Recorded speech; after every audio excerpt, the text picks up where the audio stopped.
Aiden has this guy's mental on lock, dude. Why? Why are you doing this? You know, Dude, bargaining with Aiden. Come on, man. I've been nice to you. Please, Aiden, leave me alone. I don't care enough about you to hate you. You can strip that of all context and just say this in the vaguest way possible to make it sound like I'm doing something weird. But the reality is, I'm not.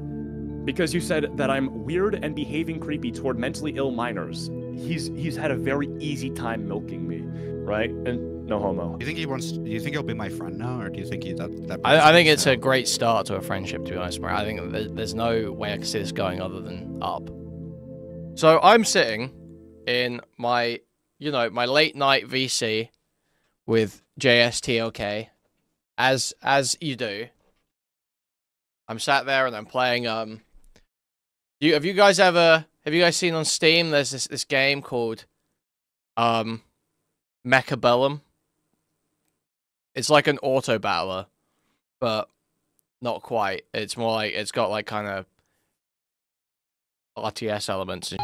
It's a fun, just like turn-based game that I just sit there I will play. And so I'm AFK, mentally AFK, playing Mechabellum on autopilot, and then J-Stalk says to me that Nux is talking to Acheeto. I'm like, oh. So I'm sort of interested, I'm sort of not. And I found out they're talking about Hassan. I'm like, okay, that's a little bit more interesting. I click on, and Nux is on Acheeto's stream. And the moment I click on, they are like wrapping up their argument about whether it's a genocide or not in Israel and Gaza. Whether what Israel doing is a genocide. And I'm like, man, why the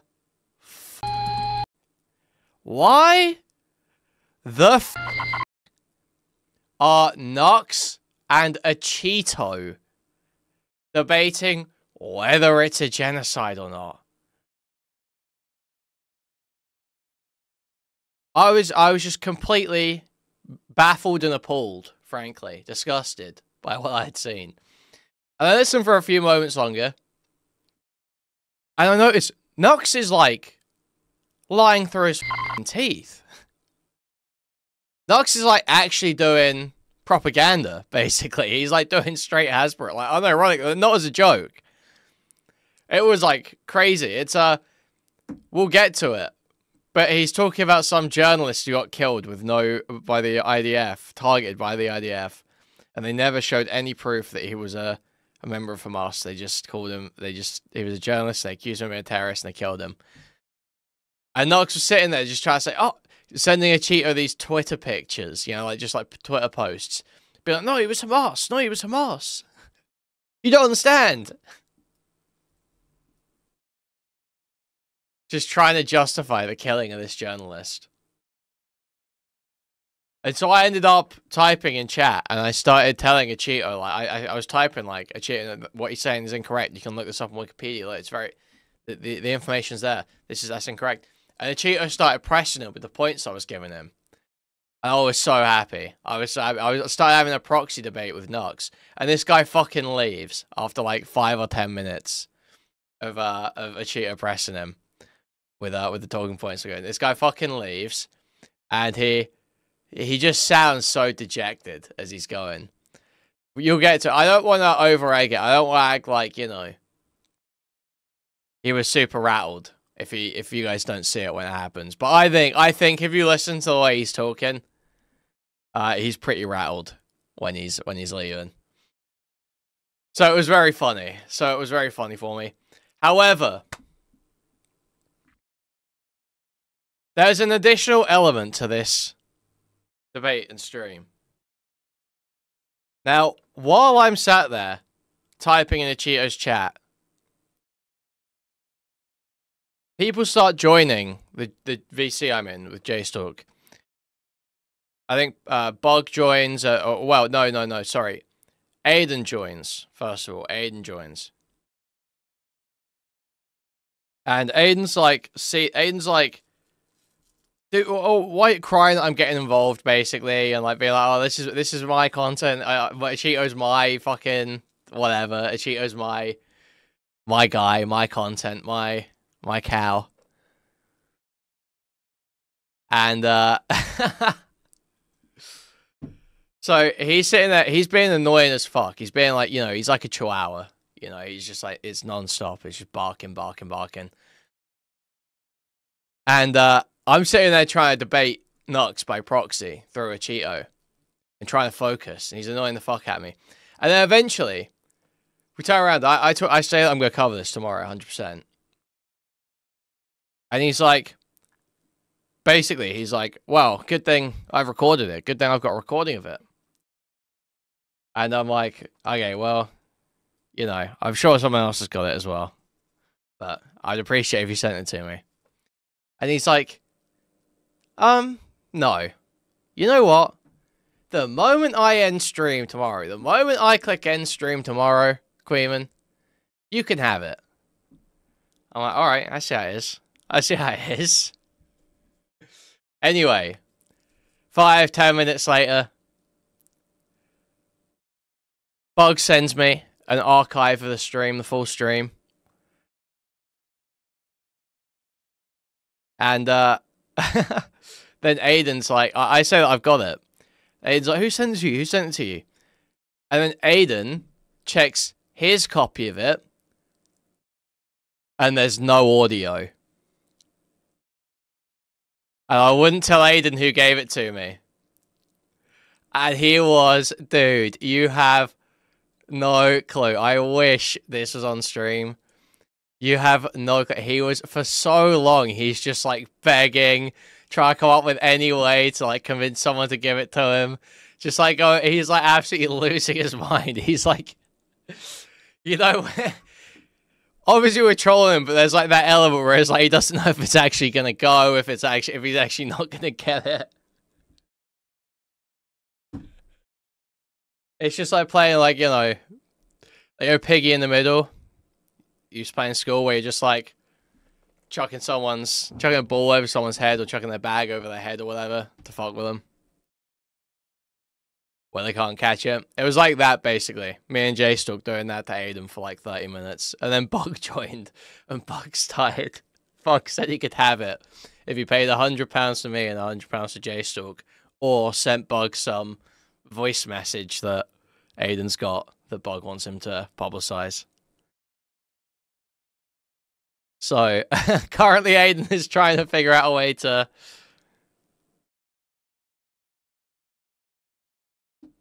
get a hold of this VOD. What is it about Aiden that attracts kind of treat or something? Because he is like a chihuahua. He just I wouldn't have done it if he hadn't tried to withhold it from me first of all. He tried to withhold it from me. He was being like, I'll give it to you when I'm done with stream. So that's number one. Number two, he was just being fucking annoying. He was like, it is just like a loud small dog. When he's excited, it's like, yeah. It's like, fuck me. 2 seconds, man. 2 seconds. I'm trying to listen. I'm trying to focus.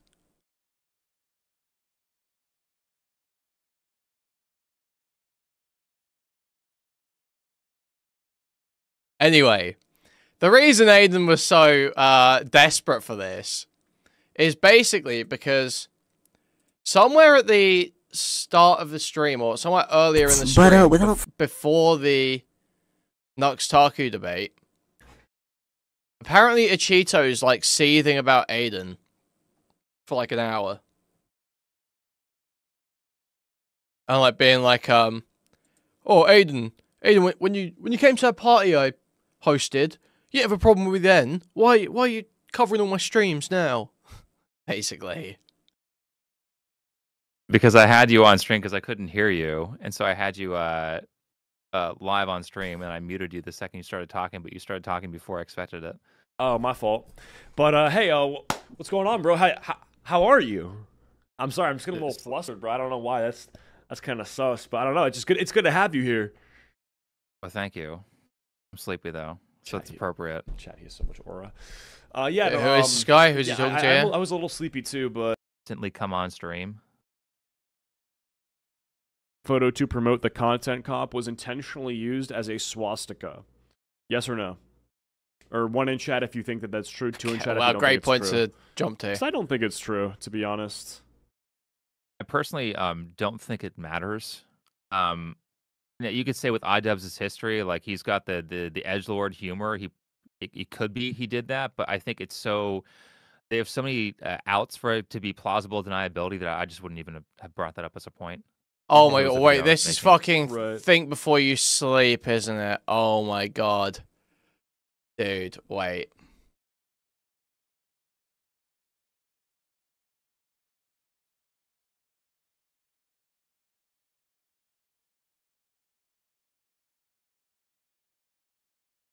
Dude, I just know someone's gonna be interested in that. It's like, oh well, it's a Bleach sword. Okay, seemed well, intentional. Hassan's an anime fan, so of course he's gonna have a sword from Bleach. I'm gonna keep it a buck, bro. I feel like it may have been intentional. I lean on the side of it wasn't intentional. Yeah, because I'm gonna post Acheeto on our male living spaces. Can someone get this guy on our male living I'd say spaces? it's possible, but like I said, there's It's so many rough. outs on it that, like, I would if this was a video that I was outlining, I would never put that in. There were so many other better points you could do.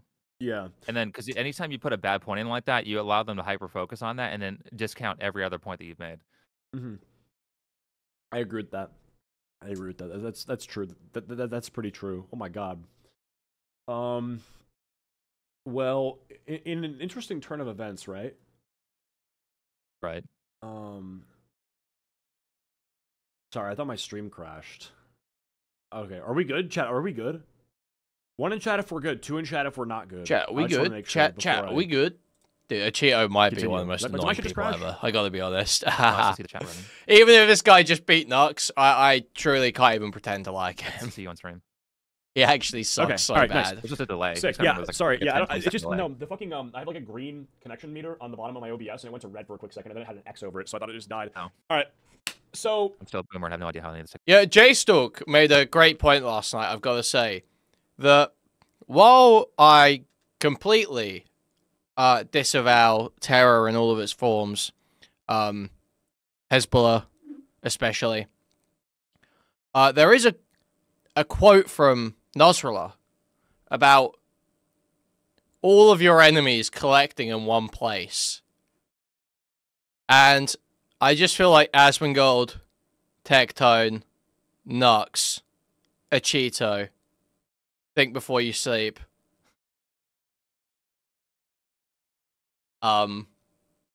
Yeah, there's probably a long list we could do here. A pretty long list we could do here. Technology you're a works. boomer. With like streaming content and stuff like that. Like, Yeah. it's like I'm too lazy to learn these programs. All right. I'm gonna have a swig of some wine, and then we'll get started. Yo, thank you, Chad, for the raid. Welcome in. We are just watching Acheeto's stream from last night. He did an Israel-Palestine stream. Acheeto doing Israel-Palestine content. He brought on Think Before You Sleep. That's Brittany Venti's ex-boyfriend. And Nuxtaku. So it's going to be really awesome stuff. Started on the reactions. Sound good? Right. I stopped learning how to use OBS when they started doing those like filters over screen, so you can record videos on Netflix and put them on your YouTube channel. I mean, I would never do that because that would be piracy. But God, I love red wine. It's so good. It was a day. All right, so I was just saying this, Nikan, just a minute ago. I don't want to present it too heavily. But yeah, I feel like Nux must have seen my name in chat. And he knows who I am. Let's be serious. He knows who I am. So today we're going to be talking about Mike from PA. Mike from PA is a Hassan orbiter. It sounded like he was stressing. I think, personally. But we'll get there. I'll let other people judge. The top leftist political streamer on Twitch has a fair share of streamers that are trying to siphon some of his audience when he is not live. So basically, when he's not live, these people have a few streamers they go to. So those include Denims, Rogan, John DeBlack, and this guy, Mike from PA. I don't know if you guys know who this is, but there is a 52-minute video explaining who he is and why he is an idiot influencer. I don't think if I had to explain why he is an idiot influencer, He doesn't show chat. because it's sadly. explaining everyone is their own person. But I do think it is kind of worth noting that he is a Hassan orbiter. So I think we should probably just get into it. saying he doesn't have a lot of talent. Are you gonna stream it so I can see what you're talking? Yes, sir. There we go. Yes, sir. All right. Idiot influencers, Mike from PA. Wait, okay, now they're just watching Rob's media. He's a you ever have wanted to Dude, what? No, it's clean toilet with my clean hands. with my clean dick making Wait. serious critiques of me, then I'm going to take it seriously, right? Wait, But, this I is think you know wait. Here he's seething about If Aiden, isn't he? this has been going on for about like 5 or 6. Yeah, yeah. This is about Aiden. This is about Aiden. Here we go. Perhaps here, right? You know, because before this, you were still making content. Yeah. Okay. Here we go. Here we You can go. react to the content. Just don't when I'm live streams.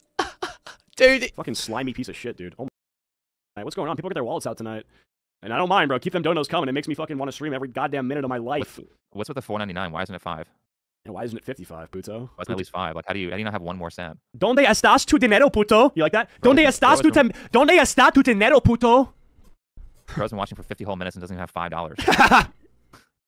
Okay, so Mike from PA, failed United States government official, is in a relationship with a girl who guilted her Twitch viewers to donating $5. Well, I think Nux and Muta might have fallen out now. To be honest, I feel like Muta is almost subtweeting all of like Nux and those guys when he makes these comments about political content on YouTube and shit.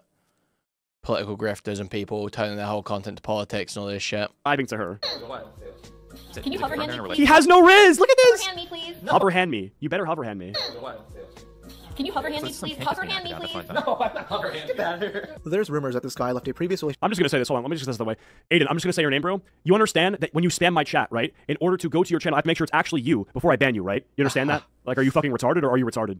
Like, I know that you're in like almost every stream that I do. Like, and it's weird, by the way, how you're like always in here, even though you're like, I don't really care. I don't care enough to be here. And I know that this is gonna be something that you're gonna cover on your stream, fully aware. So I'm making this because obviously you need to do that. I know. I haven't been live in like 4 days. I don't care, but you're still in my chat. Like, you know how many chats? Like, you're a hate viewer. Aiden should not be causing you this much of a total crash out. I gotta be real. That should not be happening. Why? I don't get it. I don't understand why you're a hate viewer. Like, why do you watch my content just to be in my chat hating, you know? I've never personally wronged you. I fully don't. I don't get it. I actually do not get it. This is literally my first day typing in one of your streams. Yeah, on that account. Like, are you stupid? You don't think I like have the other accounts? You don't think there's like a file that lists all the accounts that I've banned? And if I unban you, I can see your chat history? Like, what? It's actually shameless. Like, I'm just gonna get this out of the way because he's literally on his 3rd account typing in here, which is fucking pathetic. Because this guy's like, he's like a low-life loser who is a bottom barrel, bottom feeder fucking content creator who I've been nothing but nice to. And he's just decided that This is it. That's when they break out the bottom feeder. That's when you know you're under their skin. If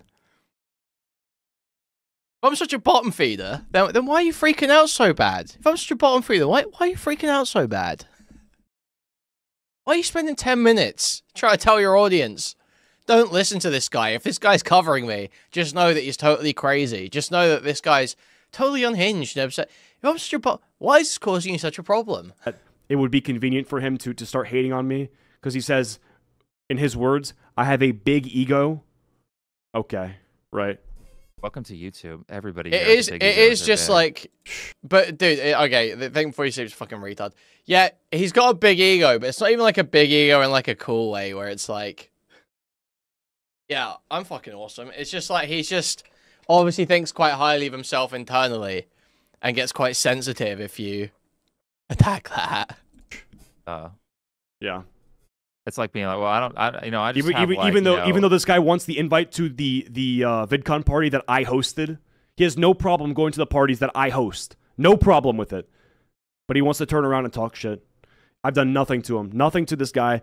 I've done nothing to warrant the amount of hate that he does. You know, all the raids. It's like, you know, 3rd time he's fucking raided my stream. He hops in here, talks shit. It's so fucking tired, bro. It's actually so tired. Aiden has this guy's mental on lock. Dude, why? Why are you doing this? You know? I have nothing. Like, it's literally so lame. Like, I don't want to interact with this guy, but he just continuously goes in my streams. Yeah, welcome and to... I just, dude. like, literally just fucking, like... Commentary YouTuber, by the way. Commentary YouTuber. It's so tired. Just mute him right now. I do. I mean, I will. But it's like if he's gonna keep making new accounts, then it's just like I'm just gonna fucking, you know. Good, waste his time. Again, it takes your half a party, bro. second to Someone mute sent me the invite. You don't think it's like, yeah, I hosted it. Dumbass, like what? Dude. If it's an open invite, I'm still hosting it. Fucking retard, dude. You're so fucking disgusting. Fucking slimy piece of shit, dude. Oh my god. Actually, so The worst cringe. thing is that you can't. Tom you can't hosted make- it. Tom and me. Dude, imagine imagine how many videos they would be cutting of some retarded Twitch streamer who has a freak out at some total nobody who's like talking shit about some party. Like, imagine if Ludwig did this. Acheeto would have 500 videos about it. It was our house. This guy's so dumb. He thinks he knows what he's saying. He's You couldn't ever explain why I beat the hard boss of Clear Obscure off screen. I beat the Paintress on stream last night. I did the Paintress on stream live. literally clueless. Him and I hosted it. Yeah, he co-hosted it. I hosted it with him. Like, oh my god. Fucking retard, bro. Could we move on? I want nothing more than to move on, right? I really do. I want nothing more than move on. But if every 5 minutes he's going to make a new account and type in the chat, then it's just like, you know, I may as well get this. I can't talk about what I think of the end of Act 2 too much without spoiling it for people who are interested in playing it or currently playing it. Out of the way, right? We can talk about it on Kick later. Holy shit. Such a fucking retard. Okay, I don't want to bully a 155 view small streamer, my bad. Yeah, so Well, kick it's rocks. 160. I mean, yeah, it's just whatever. I mean, he's poor as fuck. Like, he's actually poor. Like, it's okay. This is very You broke know? behavior. No, yeah. it's fine. I mean, he wants to call me broke. He wants to say I have no viewers or whatever, but it's like he actually is poor, so it's like, it's okay. Like, Well, if he wasn't poor, he wouldn't have time. Like, if he was rich, he wouldn't have time to do this. No, 100%. Yeah, I mean, it's a Busy Thursday making night. content. I mean, literally everyone else is out at bars, and I'm going to a bar after the stream, so it's just like, you know, Dude. it's whatever. Like, he wants to come in my chat and start shit. It's like, okay. Turning off the DVR and privating this video is pointless. Acheeto is being recorded. Okay, it's being recorded. I'm saying all this stuff. You don't think about it. The moment I said his name, I'm fully aware. I literally said I know he's going to cover this. These people are so fucking like... Oh, yeah. Acheeto doesn't save VODs and has DVR turned on, so you can't rewind or whatever. DVR turned on, whatever it is. You can't rewind on his streams. So you have to catch him. You have to catch them and archive them when they happen. It's fucked They're up. monkeys. They're literally monkeys. But they don't have that YouTuber crazy. struggle where their audience is like obsessive, so they don't ever get bored of hearing the same topic over and over and over and over again. He had DVR on, but turned it off when Aiden appeared. Dude. But then you also never grow doing that, so. I don't care, bro. I never called you broke, and this is what he wants to do. He wants to say, I never implied you were broke. I only called you a small streamer, even though your job is streaming, so implying that you're bad at your job would mean that you Wait, no, but your job isn't streaming, is it? Your job is making slop daily dogshit YouTube videos. That's your job. Your job isn't streaming. He gets like Acheeto has like a 1 million sub channel and gets like 180 views on his live streams. That's why Aiden's mocking him. Is because he has such a massive channel and can't muster the support on his live streams. But yeah, he's got 500,000 subs and gets 180 views. That's why he's making fun of him. make no money. Like, come on, dude. Anyway. Listen. It's absolutely fine. It is absolutely fine that you're going to go and use this as stream content. Because I knew you were going to do it anyway, okay? But don't act like this is not what you want. Because you did that before. You acted like, I don't want to talk about this guy. He's uninteresting. Okay. So now when you go and you use this as content, just at least don't say that. At least do not say that you're not interested in using me for content because you are. Okay? Let's get that straight. Now, anyway, last thing I'm going to say is, what is the lie? Okay? What is the lie that I'm telling about you? The verifiable lie. Please tell me what the verifiable lie is. Before we move on, because I'm many things. A liar is not one of them. Please say debating the lie that I've fuck told, out of and I Aiden will- in chat right now. I will kindly disprove this, and we can all move on. We'll just do that and we'll get out of here, okay? I'm asking Acheeto because they're still talking. Yeah, no. We'll ban him after this is done. I need him to tell me the lie because it's fucking, you know, I'm confused. And he hasn't said anything yet, so I'm just waiting for the lie before we can get out of here. Because he can just say that I'm lying, but he won't say, okay. This is the second day I've typed in your chat on an account I've made. You've blamed me for coordinating raids against you. Yeah, you've raided my stream before. Oh, okay. So Acheeto's been like, every time I stream, you're coming into my chat. And Aiden's been in like twice. Alright, okay, so... oh, no. You have. You've stream sniped me before. Dude. Crying about commentary YouTubers crying about stream sniping. It's so gay. Like, what are you talking about? Are you saying that? Please smite the 330 viewers who are choosing not to like the stream. That's such a great point. Guys, there's 370 of you here right now. But only 29 likes on the stream. I mean, there's like 340 people who haven't moved their cursor to the thumbs up and clicked it, or press the thumbs up on the mobile device. So if you wouldn't mind, please, just doing that right now. That would be hugely appreciated, guys. The easiest, cheapest, free, in fact, way to support the stream is by liking it. However, if you want to take your support further, you can donate directly through a Stream Elements link in the pinned chat message. You can also buy a membership to the channel, gift a membership to the channel, gift a whole bunch of memberships randomly throughout the chat, buy a super chat, which will highlight a message and read it out on TTS, or buy a super sticker, which is a YouTube image or GIF that will be highlighted in chat. I'll describe it to you. Thank you, Yami Prismo, for the 5 gift members. Hugely appreciated. Thank you, thank you, thank you. Yami, thank you. You can also buy a super chat, which will highlight your message, read it out on TTS. Or you can buy a super sticker, which is a YouTube image or GIF that will be highlighted in chat, and I'll describe it to you. You can go to discord.gg/Kuihman, twitter.com/Kuihman, or reddit.com/r/Kuihman. You can also now watch on twitch.tv/Kuihman. Every day, we multi-stream there every day. Also, guys, there is a huge, huge push right now, huge community push for people to become actively engaged in discussion, discourse, posting. Thank you for the membership. I miss my dad. Thank you. Huge push for people to become actively engaged in posting on Reddit, on Twitter, primarily, both on my subreddit and just out in the wild. Just out in the wild. You should always be posting, okay? Always be posting. Always be clipping as well. ABC, always be clipping. And post like hell. I know you'll post peacefully. I know you'll post peacefully. But post like hell. Okay, guys? So make sure you are active and engaged. Here is a post on my subreddit. If you go to r/Kuihman, you can see there's a guide that shows you how to clip things from live streams so that you can run a Twitter account where you talk about drama and are actively engaged in the community. And you should take those tweets and post them on subreddits too. Now, let's get back to the video. That's not true. Are you saying you've never stream sniped me? You've never watched my shit on stream? Ever? Are you serious? I've literally never encouraged anyone to... Okay, you understand there's a difference between a raid that happens because you're so fucking retarded. I've never encouraged anyone to raid your stream. You understand by watching me live what your chat's gonna do. When you're stream sniping me, that's what happens. They raid.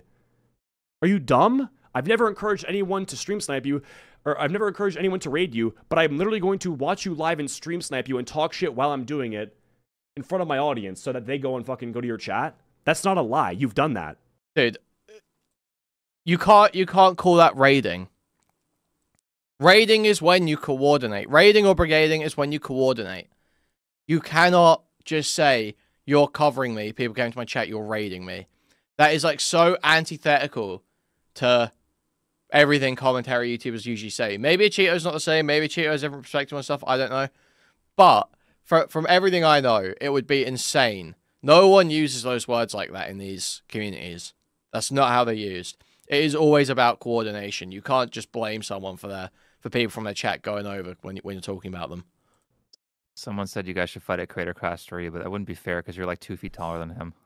Yeah, he's like 5'10" or something. So we aren't allowed to react to other people's content. I'm not saying he's just shifting the goalpost. You are allowed to do it, but saying that when you cause a raid that I'm lying by saying that is dishonest. So you're lying about me lying. I'm not saying you're not allowed to react to it. You can react to it, but you're saying that I'm not you're not the cause for the raid. You are. So what you're saying is that I'm not causing the raid. You are causing the raid. You're allowed to watch it, but then don't deny that you're the cause of the raid, you know? Because you're saying I'm lying when I say that. It's not a lie. The goalpost was that I didn't encourage people to raid you, and you said me reacting to your content is... Yes, it is. It is. If your stream... You can react to my content. Just don't when I'm live, stream snipe me. Because that's raiding. When I don't stream snipe people. Everything I watch is clips. If Hassan is live... and I'm live, I'm not going to watch Hassan. I mean, it wouldn't matter because Hassan has so many viewers, right? But that's, like, come on. Oh, so I see. It's only a problem because Acheeto's a small streamer.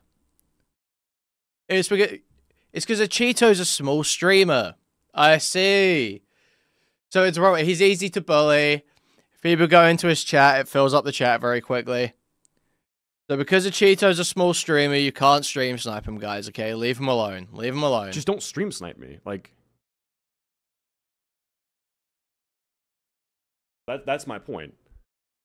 Or if you can... I mean, a lot of commentary YouTubers call watching something live stream sniping, to be fair. It's pretty widely used like that. But yeah, stream sniping usually is like finding the person in real life during an IRL stream or going into their game while they're playing a game or whatever. Or if you want to... Okay, fine, but then you can't expect to not be called, you know, or accused of the raids because you're the only reason I get raid, you know. Anyway, thank you for the $5, Ansel. Really, Aiden's the only one raiding you? What? So because I wasn't lying about that, and you admit it, right? You're saying it's. Do you want me to not Poor do guy. it? No, but just don't call me a liar. It's just like so shameless. Anyway. Who knows? Maybe his viewers watch ads. Okay, Wow, that's thanks, fine, but in appreciate it. general, like, there have been times where you've done it, right? So it's not a lie. Yeah, he's actually getting I'm gonna- ignored. Acheeto is purely, like, totally aggroed onto Aiden right now. Think before you sleep, getting totally ignored. Wrap this whole thing up in like 2 minutes. I just want to make sure, because he's saying that I lied. I haven't lied, okay? Like, you know. We'll get out of this. We'll be done with this, okay? I've already given him too much content, you know. Trying to regain composure. 1 hour stream on this or whatever. Yes, this is a commentary YouTuber who can't take it when people don't like him and say that in YouTube videos. And then we'll be done. But I didn't lie about anything, okay? I don't know why he has a problem with me. I actually don't. I did it once, discourage people, and then like a week and a half ago, you said that I did it again when I wasn't even live. That's the lie. When did I do it a week and a half ago? And if I did, it was because there was a flux of people where... Okay, well, first of all, you literally admitted it. So, you said initially the lie was saying that I accused you of causing a raid. From what I understand, Acheeto's basically trying to do like a hybrid of the Asmongold and Turkey Tom grift. Turkey Tom live stream grift, I mean, not the video grift. But he's trying to weave these two things where he's doing like centrist, right-leaning, fence-sitter political commentary. And also, like, he's taking a lot of the aesthetic and presentation and commentary elements of Tom's streams. So I think he's trying to weave these two things. If I had to determine this guy's content style right now. So you admitted it. Okay. So the first thing is that you literally admitted it. You literally admit to doing it. But you're saying, well, I didn't admit to doing it this time. Okay. So when there's a spam of people who are saying your fucking slogan in my chat, I'm supposed to assume that the person who's done it before didn't do it this time? You're retarded. You're literally a retard. Yeah, Tom left right after the Destiny drama. I honestly think if I had to take a wild guess, I bet Tom felt a little bit betrayed and sad and hassled by audiences. And then basically the Destiny stuff tipped him over the edge with that. After falling out with his other friends as well. A lot of his other friends. Oh, Acheeto in chat. Acheeto in chat. We're just watching you seethe about Aiden for an extended period of time. Hard. No, I admit to watching. Okay. Look how he walks it back because he knew he fucking shot himself in the foot. Yeah. He's just doing this shit. I mean, there's just nothing. I don't know what to say anymore. I mean, the reality is, I don't want to talk about you. I know you want to talk about me because you're going to talk about this on stream 100%, okay? We're going to get out of here. And I'm sorry, Sean, I don't mean to leave you in the call. Right, but I mean, you know. Anyway, we'll just, I don't know. This guy Are is these two just, dating? me and him. No, the Bad Bunny and. Oh, think before you sleep. Try and get back into the conversation. Just kiss already. Sorry, this is Aiden's show now, buddy. Him. I mean, look. I'll wrap this up in about like 30 seconds. I'll think about covering you. Right. It's like pretty relevant topic. You only get like 177 views. Okay. You can say that, but I know you will. I know you will. You know you will. I mean, I don't have to say anything, bro. I mean, you know you will. You know. I think before you sleep, just saying like, hey, can we get back to the content? I came on to talk about lefty political streamers. You will, and you know that your switch up was totally unwarranted, you know? Let me ask you this, and this is the last thing I'm going to ask, right? Acheeto, have you got a copy of this girl's diet? Have you got a copy of this girl's diet? I need to do some analysis of this girl's diet. From after you showed up to my party at VidCon, right? From there until like when you started like the hate streams on me, what actually happened? You know, what caused you to look at me so unfavorably? I'm actually curious. And then we'll be done with this. I don't really care. That part I don't understand, right? Because once you start going down the rabbit hole of hating me and you're doing like streams, you know, frequently, you get used to it, so you stop thinking about why it started. I genuinely don't understand. I've been nice to you. I have no problem being nice to you, you know? I genuinely don't really care. Dude, bargaining with Aiden. Come on, man. I've been nice to you. Please, Aiden, leave me alone. I don't care enough about you to hate you. But you come in my streams, you make content about me. I think that's strange. So, yeah. Okay, I defended you on a stream. You talked down to me like you were my boss, and then called me off stream to complain about some random joke. No, before that. No, before that. Yeah, I forgot where all this started. It was because Aiden was like, dude, do you remember where all this started? When Mrow was saying about how Acheeto took advantage of that mentally ill 17-year-old girl. And Aiden was like defending Acheeto. And then Acheeto was on the stream, and Aiden was like asking him a couple questions. And then Acheeto got testy with him for asking a couple questions, and Aiden's like, fuck, what happened? Oh yeah, then Acheeto starts pressing him like, why'd you platform that? Why'd you platform that? I can't believe you platformed that. That was it. Let me call in. Acheeto wants to call in. Sure, I'm Kuihman on Discord. I'm Kuihman on Discord. Just add me. And he's like, why'd you platform that? Why'd you platform that? And then Aiden started covering his streams. That was it. I remember where this started.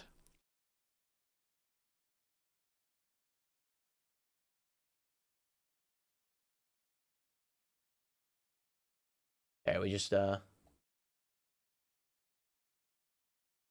we go. Okay, we're calling Acheeto.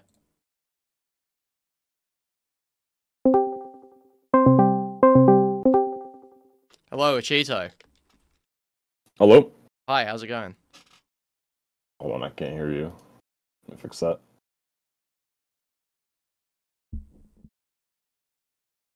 Hello? Hi. Hey, what's going on? Yeah, I'm good. You? Yeah, I'm doing good. How'd you get the Emma Frost thing on your profile picture? I don't know. There was some quest for it, and on Discord, like, you have to play like 3 games of Rivals or whatever. Oh, shit. It gives it to you. Yeah, I want to get that. Yeah, it's awesome. Yeah, bro. Basically, I'm just watching your stream here, and you said that I'm like the commentary YouTuber, but I don't want people to like farm me for content. Yeah, that seems to be what's going on. Yeah. No, I have no people. I have no problem with people farming me for content. I just was trying to understand what his personal issue was with me. And I think that my issue was that he was trying to downplay the amount that he was farming me. And it's like, I feel like if you're going to farm me, at least stand on it, right? I felt you were also upplaying it though, right? Because you're saying that he's like raiding you like every stream, and then it seemed like more like it was like a couple times that he's coming to your chat. Sure. I mean, a couple times, obviously, you know, I'll hyperbole it. Yeah, I'll admit that I probably overplay it, but definitely more than, I guess you could say that I'm overplaying it, but he's definitely underplaying it. So it's somewhere in the middle. Sure. I just feel like saying like when you and I say don't care. he's raiding, I don't care if anyone wants to make fun of me. You know, people think that I'm upset that he said my bed was unmade. I do have to make my bed more. It's sloppy. Make fun of me. Make fun of my nose. Make fun of the way I speak. Whatever. Throw slurs at me. I don't care. But then it's like, don't go around and say that you're not using it for content or that there is a. Well, I don't think. I think his issue was that you said he was raiding you, and like I feel like usually when I hear commentary YouTubers talk about raiding or brigading, that's an intentional. We're coordinating and going into your chat. I'm sending people to your chat, not just I'm talking about you on stream and people are going and fucking with you because that's what they're doing. Don't you think it's a bit nuanced though? Because if you're watching someone stream live on your stream, there's a higher chance of them going into your chat than just watching you like your VODs or stuff like what you're doing. Sure, there's a higher chance, but I don't think you have responsibility for it unless you're actively engaging in that. I just think that there's there's 100% more chance because if it's live, then you know there's actually a chat to go into, right? Yeah, I agree. There's more chance, but I just don't think you have responsibility for those chatters doing that if you haven't told them to do it or specifically encouraged it in any way. I understand there's a base level of encouragement whenever you cover someone's content, and that's slightly higher when it's live. But I don't think that alone. It's not slightly higher. It's like massively higher. Like if I pulled up your stream and I'm live, and I I'm wouldn't say it's like, massively higher. I think it's just the case that live stream viewers are more engaged. It's not that there's a more high chance that someone's that you're gonna encourage someone to go do it because a video is gonna usually get a lot more views. You're gonna hit more people, but with less viewers, you can get someone to go and do something in a live stream because they are more engaged because they do type. My main. Yeah, but yeah, I just don't think you can place responsibility on Aiden. I think his problem is that you said he was raiding, as if he had the responsibility for just because he's talking about you, he wants to cover your stream while it's live. That those people going into your chat, that's his fault. It's like it's not really, you know, he doesn't control those. He doesn't control those people. That's their decision. Well, if you're gonna if it's part of your stream to pull up someone else's live stream and then shit on them for like an hour, then it's like if people are going to go in their chat, you know, and here's what I'll say, right? I think like if that's what you want to say, that it's like, well, I'm going to do this and that's how it is and that's how I do my show, that's fine. But then don't act like it's like, I feel like when you frequently see, okay, interesting. Every time I watch this guy's live stream while I'm live and I shit on him, there's an influx of my viewers going into his chat and then not rating. I mean, you know, we'll just say there's an influx of viewers going into his chat and spamming, you know, all of these things that happen, right? Is it AG4L? Is that what they say? Just anything. They're just spamming like all sorts of shit. You know, I mean, that's part of it. You know, it's like all kinds of stuff. And again, if that's how you do it, then fair play, right? But then don't act like it's like, oh, well, I don't know what's happening, you know? I have no... And it's just like, bro, you do, you know? Well, he knows what's happening. No, I don't think Aiden's saying he doesn't know what's happening. I think he's taking issue specifically with you saying that you're getting raided by him, because that implies that he's coordinating, that he's sending people over. He's covering you. He covers you. It's not coordinated at all. He just covers you on stream and people desperately go over into your chat. I mean, I guess what you're saying is that just because he's not explicitly saying, he's not explicitly saying, it's not even like level of, as far as I know, you're granting him. There's like some kind of like implicit thing that you could do where you're like, oh, I need to get this guy in a call. I need to get this guy in a call. Someone get this guy in a call with me. Where you're not necessarily saying go into his chat and raid him, but you are obviously encouraging. You're encouraging some kind of action. There's like some kind of implicit thing that could be happening there. But I don't think just him covering you while live, I don't think you can start accusing him of raiding you. I feel like that's a bit... Like, you're trying to basically say, that he's doing, he's taken some kind of action that's outside of the usual scope of like coverage or commentary, right? That's what Right. It's like raiding is like a specific thing that's usually taking it a step further. Not everyone thinks it's like the worst thing in the world, but it's a step further than just commentary. And Aiden just sees what he's doing as commentary and coverage. Okay. Yeah, I just think that if every time you cover someone while they're alive and you're alive, and you notice the repeated pattern of an influx of viewers entering their chat and spamming and all of these things, that you are at least aware of the fact that if you do it like another time, that the same outcome will, He's be definitely present, he knows you know? it's happening and he knows it annoys you, so he's gonna keep doing it. Yeah. Interesting. Okay. Fair enough. I mean, I would just prefer, like, if he wants to farm me, but just, just get the VODs, just do the clips, just so you know. That's just like, I feel like infinitely better, because then there's just like no spam. It's just a better way to do content, you know? Sure.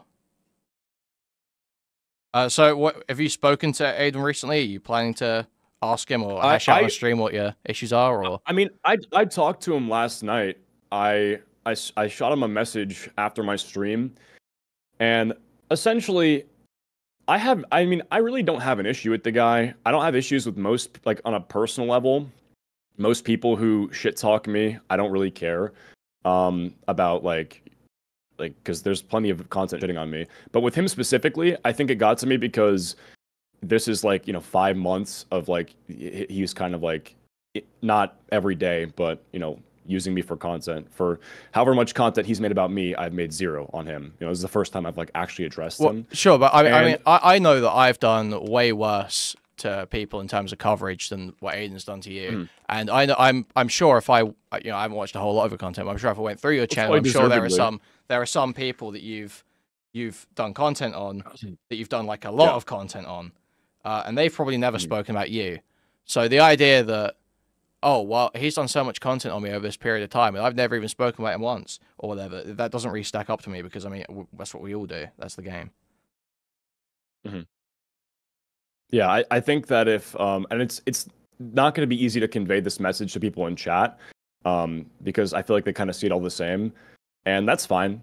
I'm not going to be able to break that barrier, but I think specifically what's different here is that for every 1,000 videos that somebody makes on me, I think I can ignore the 1,000 videos, but whereas, when it's someone, because like I've known this kid genuinely for like 7 years or something like that. And so it goes far deeper than just like some random shitter making You feel content like it's like a friend almost, who's sort of, talking shit on you as opposed to just like a random person. Yeah, I mean, I don't know. I mean, friend, maybe not friend, maybe acquaintance, but long history. I think we've showed mutual friendship over the years, and I've treated him with kindness. And then it's just, I think when you go back, and so basically this all started because there was Mrow stuff, right? stream. Yeah. So he basically had a stream where someone was peddling an accusation against me that I pretty easily disproved. And I was frustrated because I felt like because he disliked me, or after what had happened where I had fucked up the coverage of Sniper Wolf. So basically, like, around August of last year, I made a video about Sniper Wolf, which was misinformation. And I actually doubled down on not deleting it, which was my fault. And I really fucked up there. And I take full accountability for that, because it's like, ultimately I was putting like my pride and my ego above the truth. And so I think what would happen is that, like, Aiden was covering that, and he basically had said that I was spreading the misinformation. And after that, and because I hadn't gone on call with him to like address that, because he wanted me to call him and talk about why I had done that, and I didn't. And then so I think because he couldn't get a hold of me, he had this other person who was going to talk shit about me on the stream. And this person ended up, and I don't think he knew this, but the person that he had on the stream ended up making an accusation against me. And the accusation was just like pretty gross and untrue. And I had screenshots to disprove most of what he was saying. So is this the one where the 17-year-old girl or whatever was making shrines on Twitter, or like the Adya girl made the shrine for Tom, and then you replied to her tweet asking for a shrine too, and then this other girl who was like 17 replied, and then you were like, yeah, sure, make me a shrine or something, right? Right. So I think, I mean, obviously, I have like no idea how old any of these people are. They're just like Twitter accounts who are posting. And so I was just like, I saw this tweet about like the Tom Shrine, and I was like, make one for me or whatever, or some shit like that, because I was gonna make a video calling it crazy, like some old Leafy style content. Looking back, very cringe. Obviously, I shouldn't like beg for content like that.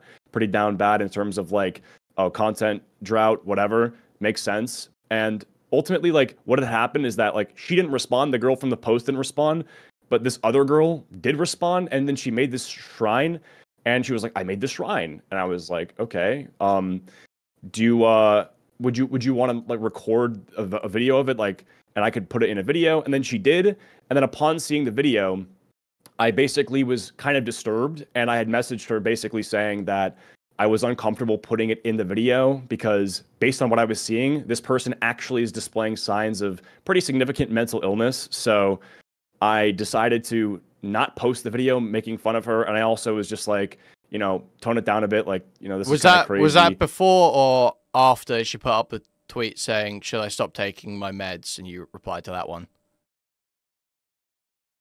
I don't remember. To be honest. Wait, it must have been before, because wasn't it? The tweet was like, should I stop taking my meds and make Acheeto a shrine? I can yes. pull up here. I can pull up the screenshot where I here. Let me go find the screenshot. Let me go find this. Let me see this. Here.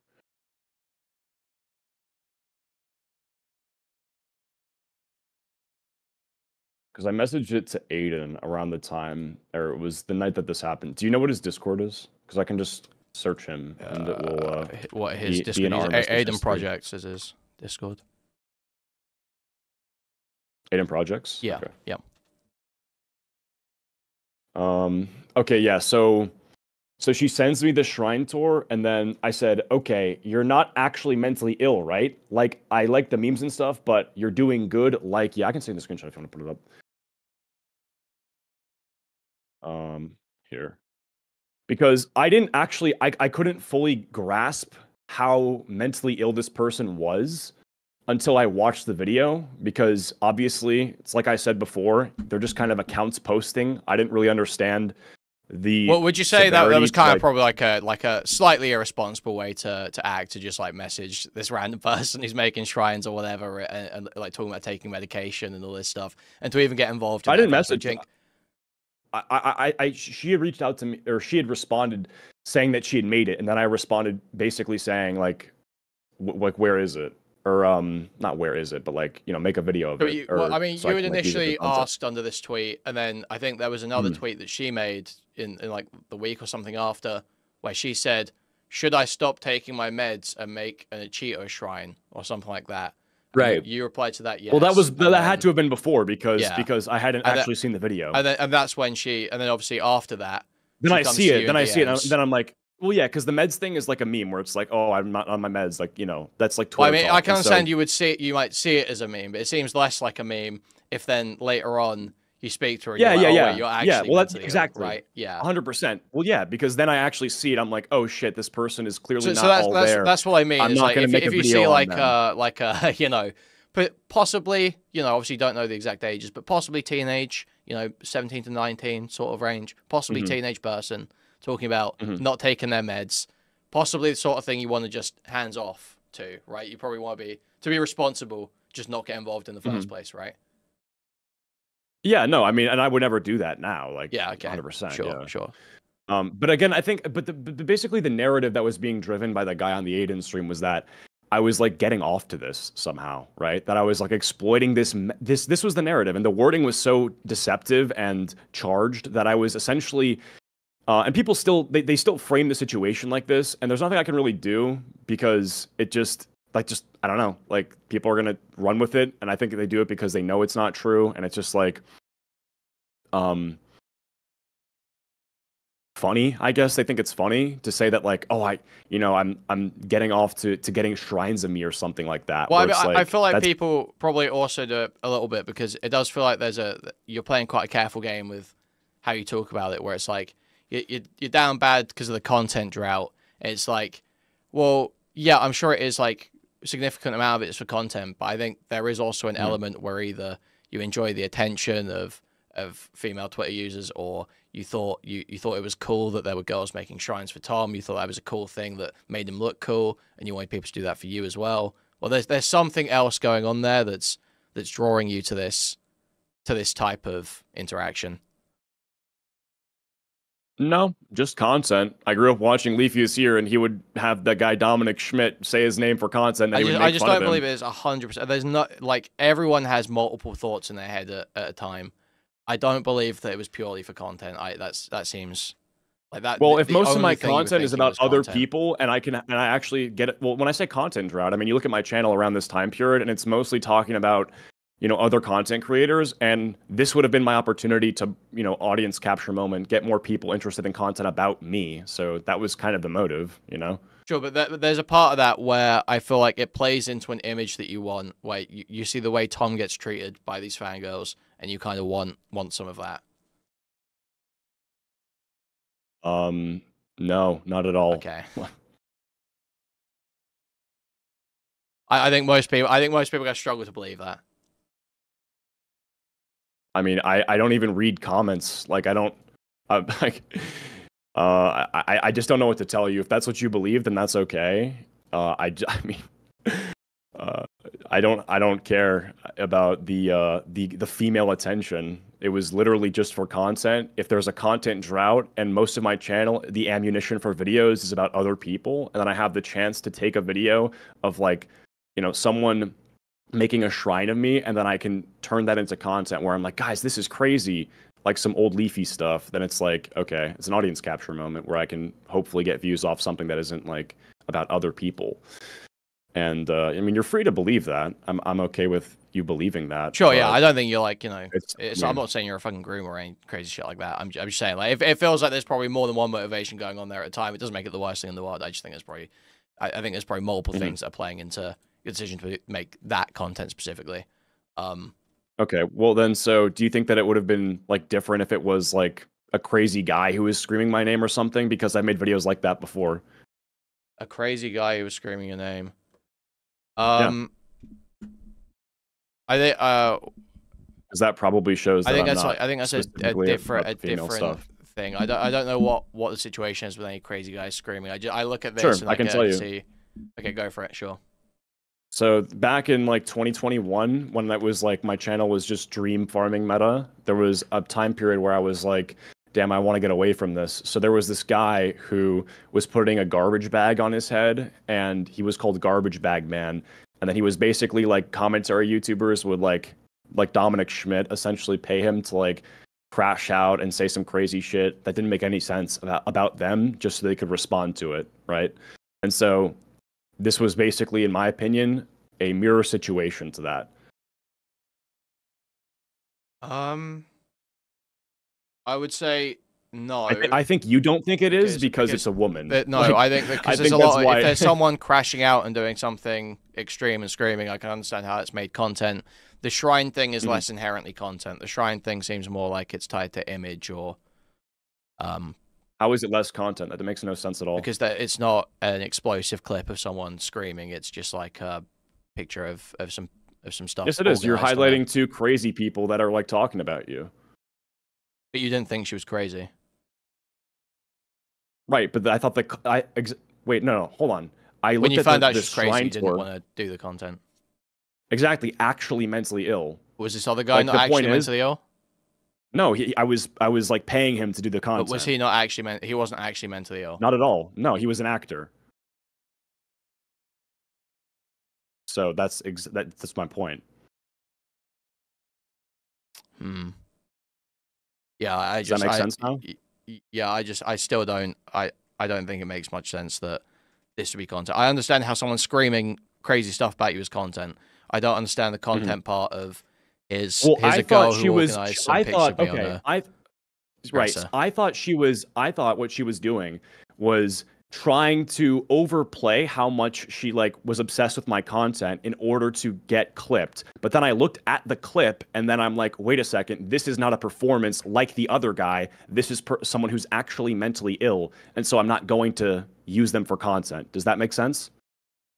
Sure. Yeah. I think that's fair. I mean, and that's anyway, just to circle it back. The reason why I was so upset and when I called Aiden was because I was like, this person who's saying that I'm creepy for this is totally out of line. And I think that's super disingenuous. And I think that that's like a very disgusting thing to say about me because I'm not a groomer. I am not a pedophile. I'm not. And to even imply that I'm like that is like, I'm going to take great offense to that because that's like an attack on not only like my channel, but me as a person. And it's fucked up for you to say that. And I was very frustrated during that. And so I talked to Aiden and during the, after the call that he had with the guy who was saying all this. And I said, you shouldn't platform that guy, which is what I said. And I said that you shouldn't platform him because he was spreading lies about me. And I understand that I came off as like a tyrannical boss where I'm telling him who he can and cannot platform.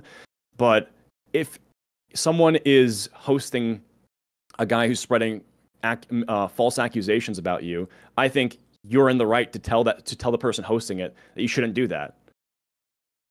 I mean, you can have that opinion. I don't know how it lines up with other opinions, but most people are going to just... I think most people's position on stuff is if someone's lying about someone on stream and you think it's untrue or have reason to think it's untrue, then just push back on it. You don't have to like drop them off the stream, but you push back on it, argue with it. And Aiden and Mrow had like quite a long but at the same time, I mean, yeah, but at the same time, like, shouldn't you just be against spreading false accusations in general? Like, that's like saying, like, I can say something untrue about a big content creator, and if he has nothing to hide, then he'll just talk to me. Like, I feel like you should just not spread wasn't what happened, though, was it? misinformation. It was just Aiden defended you to Mrow, right? He didn't say To be you had clear, to talk Aiden on never it. platformed me. That's I true. randomly He called did, him and I on gave him credit stream for and that. I'm actually started very yelling glad at that him he that pushed back Acheeto was against it. evil and gross. I was just saying it that was I unprompted. thought it was kind of sloppy to just have this guy. I mean, and I guess, I'll give him credit for it. Like, he did push back against it. I just would have asked. I asked him not to platform him, and Yeah, I think most people, reply. especially like streamers, I guess, see that as like an unreasonable expectation that you don't platform someone. Because Mrow, obviously, I don't think Mrow was saying this because he thought it was false and wanted to slander you. I think Mrow genuinely believed the things he was saying and was arguing with Aiden about it for like 3 hours or whatever. So I don't think it's not like someone has come on and basically just started presenting doctored screenshots of you saying like, look, this guy's raping kids, this guy's raping. That's not what's really happened. It's Mrow has information. Yeah, but he has a reading. He literally said things that were wrong. I'm sure he said things that were wrong while arguing about it. I'm sure he did. But he had a reading of evidence that was there, and Aiden had a different reading of it, and they argued about it. Yeah. And Aiden defended your point. So I don't really see that there's an issue with platforming there when it's not like some huge piece of false information was right. Well, I guess from if you know that someone is lying about another person and that lie has a lot of weight that will result in negative consequences for the person who's being lied about, then it's probably something that you should avoid doing. Like, you should avoid giving him airtime, right? That was what I was asking. And he thought I was saying that in a way that was disrespectful. He thought that I was trying to boss him around. And I was more or less just requesting that he don't have the guy on who said these falsehoods about me. Sure, he also didn't bring him on to talk about that. Like, Mrow called him, right? That's Mrow true. Just called him, That's true. Talking about it. That's pretty true. Yeah. And I didn't mean like he made a mistake. I'm saying like in the future, don't do that. And he's free to do it, but I was asking that he didn't. And so, yeah. Anyway. And just because he's in chat, Mrow, the guy who had said all this stuff to begin with, I'm actually curious, because you're here. What's up with that? Like, I never actually talked to this person. I don't know if he ever wanted to talk to me, and I don't want to get too derailed, but I'm actually curious where he thought he was going with that, because he actually interviewed the girl, interestingly enough, and found nothing. So, do I ever get the apology for you accusing me of being like a groomer, a creep, as you said in the stream? Did he call you a groomer? Did he say you're a groomer? I don't think I interviewed the girl. Yes, you did. You were in a call with them, brother. This is totally fair that I'm owed a fucking apology that you did all this shit, bro. You know, if I called you a rapist, which is one tier above what you are essentially implying I am, and it wasn't true, I'd say sorry. Wait, did he call you a groomer straight up, or did he just say you were like creepy, or? He said, okay, no, he did not say word for, or I don't remember if he said word for word that I'm a groomer, but he said, and I guess that word matters a lot, but the words that he said was, he's taking advantage of a mentally ill 17-year-old, right? And then he said, it's creepy, it's weird. I think he was maybe smart enough optically to not say the word groomer, or maybe he wasn't. I don't remember if he said the word groomer, but the entire purpose of the call was to yield the same result to people who are called groomers, right? No, I wouldn't say it's to yield the same result. I would say it's along the same lines. He's saying there's some kind of indiscretion happening there for sure. Well, that's what I'm saying. It's nowhere close. He wasn't trying exact groomer consequences on you. It's nowhere close. So if I say that you took advantage of a mentally ill 17-year-old, then it's creepy and weird, and then people end up agreeing with that, do you not think they're going to treat you the same way they would treat someone who's been accused of grooming? I think it really depends on the case. No, they absolutely would. You know that. I know you've been on the internet. They absolutely would. Necessarily true. I think it depends on the case and context all the time. You're saying there's a lot of times where people will just believe that, but it depends who they're talking about, and I don't think necessarily just because I'm saying, if the sentiment among the public is that somebody's being weird toward minors, whether or not the word groomer has been the word that's been used everywhere doesn't really matter. If people think you're being weird around kids, that's all that matters. And that's what he's trying to say about me, right? That's the point. I'm saying this divider that you're saying exists between that and the word groomer is totally arbitrary. That's what I'm saying. Okay, but at this point, it's like, well, okay, so if you say someone's being even slightly weird around kids, you're calling them a groomer. It's like we can do this endlessly. We can just go like, okay, if you're calling them a groomer, you're calling them a pedophile, and if you're calling them a pedophile, you're calling them a child rapist. And if you're calling them a child rapist murderer, it's all the same thing. But that's I think what I'm not doing a slippery slope fallacy. I'm saying that if people are told that this person is being weird around minors and that he's being creepy and that he's taking advantage of a mentally ill 16 or 17-year-old, right? People view that the same way as they do if you say that guy groomed a 17-year-old. The internet does. That's exactly what that's how that works, right?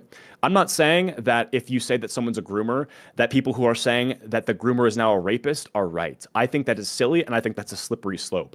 I think that by saying that somebody is taking advantage of a mentally ill 17-year-old and is behaving in a way that's inappropriate, etc. Sure. Okay. So I don't agree with the same groomer, but I get what you're saying. Basically, Mrow's presentation, he overplayed it. He was deliberately phrasing it in a way that was both simultaneously vague and also attempted to signal to the absolute worst possible version of these events, right? So exactly. He's saying, Thank you. And look what he's typing in chat right now. This guy's so dishonest. He's like, they were 16, by the way. Do you see exactly what he's doing in the moment? Do you understand why he's choosing to highlight that, even though it's completely unrelated, even though there was zero sexual interaction here? He's highlighting this in order to paint this narrative. This is why I was so frustrated to begin with. Well, I mean, did he just say? I wasn't reading chat. Did he just say she was 16? By the way, I thought he just said that, and so this is the point that I'm trying to make. This guy's a completely dishonest actor. Well, is that dishonest? Were they 16? I don't. Is that dishonest?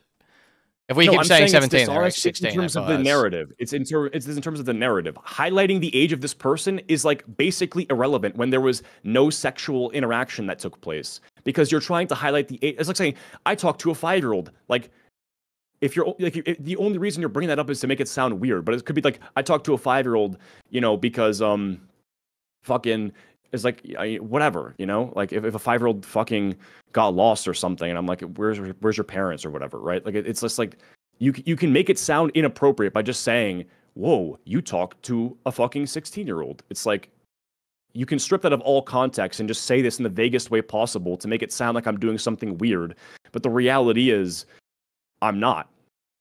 Or sexual, I'm not.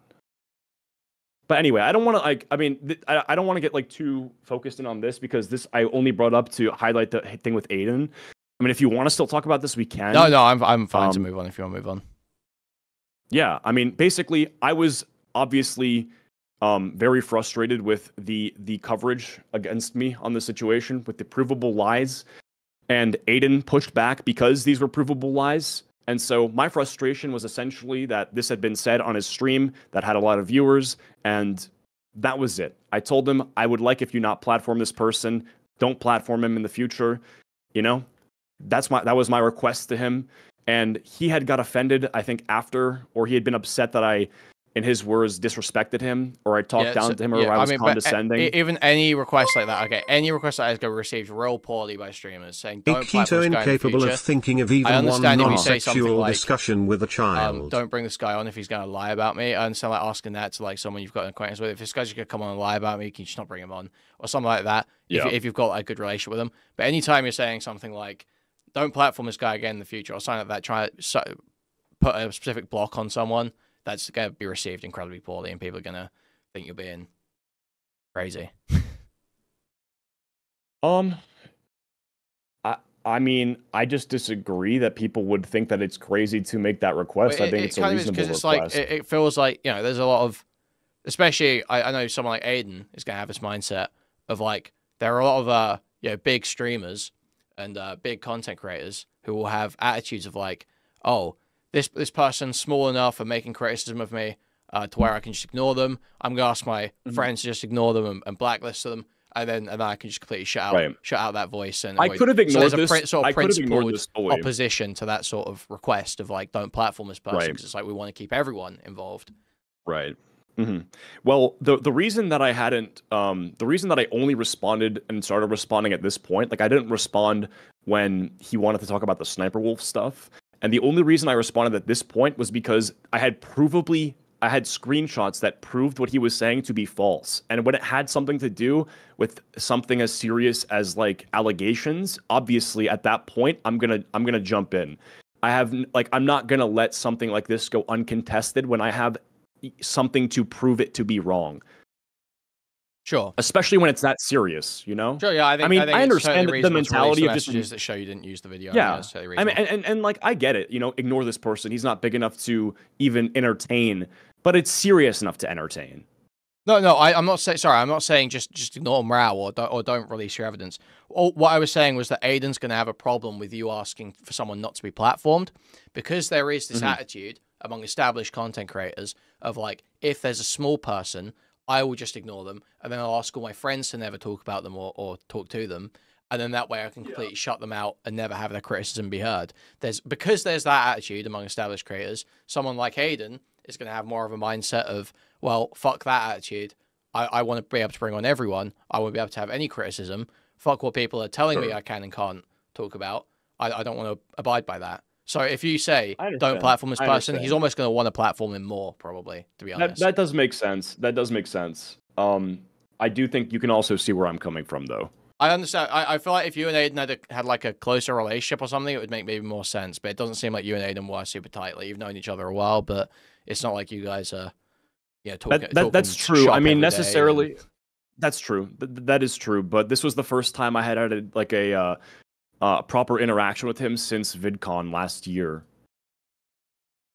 Yeah, where I had been like, you know, where I thought that we were pretty cool, you know, like we were chopping it up during VidCon. So that's kind of, you know, this shift had been, that's what I'm getting at, you know?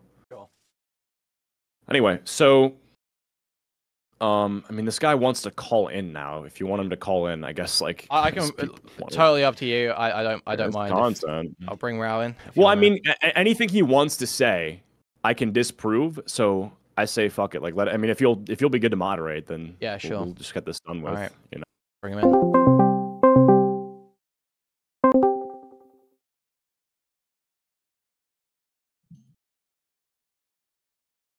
Do I sound all right? Yep. All right. Hello. Hey. Acheeto, you understand that the age of the person is the most important factor, your right? mic is loud. Turn your shit down. That's gonna have to be on your end. I don't think I can control the volume of my mic. It's your mic. Turn it down. Holy shit, you're raping my ears. Please. You have headphones. I'm assuming you can. If you right click on my profile picture, there's a volume slider, and you can turn that down. Okay.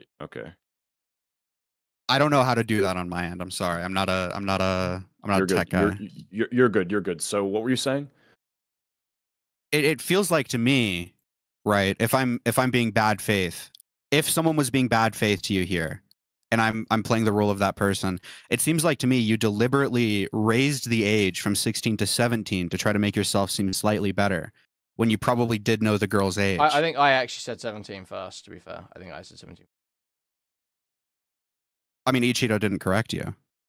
Because I don't He started know. going with 17. We'll go with 16 if you want. I don't really know how old she was. Let's okay, 16. Sure, she could have been 14. Let's make her 14. How about that? Okay, based. So you want her to be 14? 14, Mrow. Engage with sure, she can be 14. It doesn't matter because there was zero sexual interaction that took place. No matter how much you want it to make it seem like I did something weird here, I don't think I brought in anything sexual. I think that's all you. This one's all you. No. You said I was behaving weird and creepy to mentally ill minors. A mentally ill minor, singular. Exactly. So let's try to see how when you talk about Acheeto, when you talk about this, you deliberately, it seems like to me at least, and correct me obviously if I'm wrong, it seems like to me at least you're deliberately making things worse for everyone else. Like everybody else had done something worse. Like what Aiden's doing. He's like sending fans to your live streams. He's platforming people that are evil, right? Are we talking about what you said, or we're talking about this other stuff? I'm talking about what you're saying. Please? It seems like you're deliberately. It seems like the reason you're in the call is to talk about the allegations you've made. That's the only okay. What about them? Yes, that's all you serve. That's the only purpose you serve in my life as the person who's made allegations against me. I don't give a single fuck about what allegations that you were weird and creepy. Yes, exactly. And you feel like you're owed an apology because I called you weird and creepy. Because you said that I'm weird and behaving creepy toward mentally ill minors, and then you keep. Are you going to apologize to Sniper Wolf? You repeatedly say that.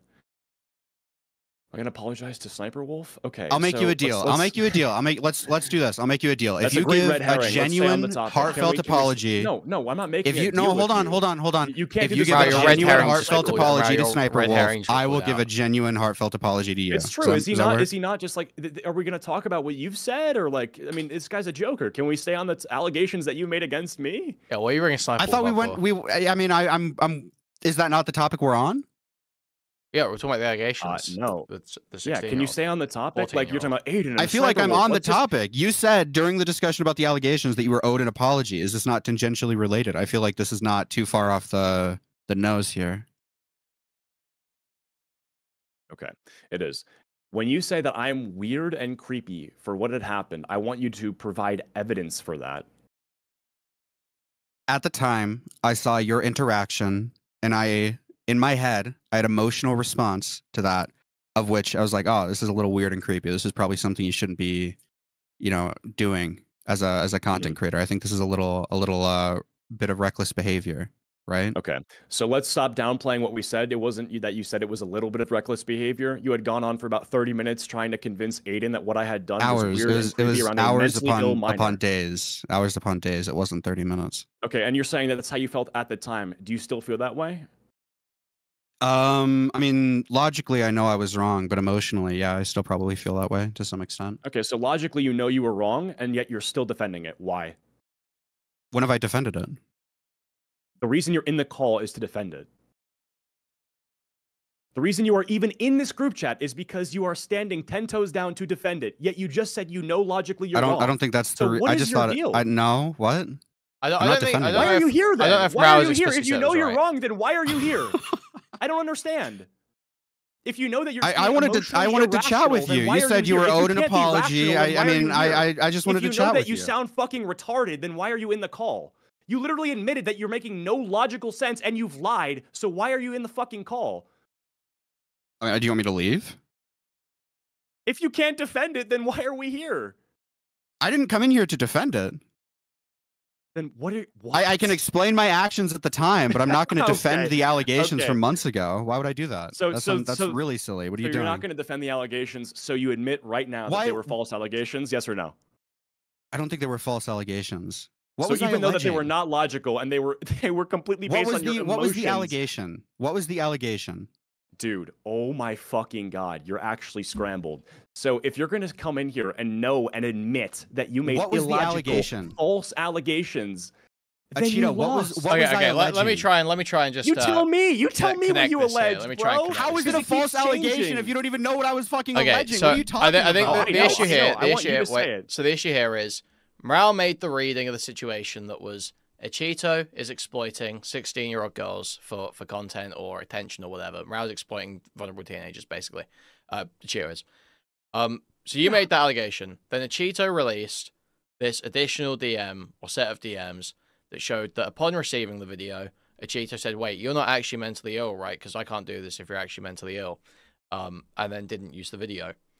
Mrow is saying that was an illogical reading based on the updated information. He wouldn't defend that position now. But he thinks that was a fine reading at the time, I think. And he just probably shouldn't have been so conclusive with it. But he doesn't feel like he owes you an apology for a subjective reading of your actions. I think it's false. Okay, Acheeto, I really, my only issue is that false implies that the whole false implies that the whole thing is just like not true. That's not quite what happened. It's mischaracterized. He used fallacious evidence to paint a narrative. Sure, yeah, sure. Fallacious evidence. Exactly. That makes it was lacking evidence. You were lacking evidence. Your narrative was lacking evidence at the time. There was evidence that would have changed the narrative should it been presented. Exactly. So it's misinformation. He's presenting. He's not including information that would change. But he didn't have that information at the time, did he? You released that information. So he's talking out of his ass. So he's spreading falsehoods. You're getting there. I mean, dude. I mean, this is. I don't know. Obvious. Well, I think the thing is that he's just going to see it as like. You did. It seemed like you attempted to do this thing. He read it as that. You then showed that you backed off. I don't think that he necessarily, like, he didn't knowingly spread false allegations. He commented and had a subjective reading of things that did happen in public, but the character of them is changed by private information. Okay, but that's the problem. If you don't have the full story, then don't talk about the story. That's the mistake that I made with the Sniper Wolf stuff. Exactly. But the thing is with the Sniper stuff, you said things that were factually untrue. But you said things that were factually untrue in the Sniper Wolf case. He did. This can still be read. Yeah, from so did he. So did he. But No. He made claims that were completely wrong. Okay, what claim is completely wrong? That he said that I was doing this and that I knew that she was mentally ill. Well, I mean, you did because you saw the tweet. I literally didn't.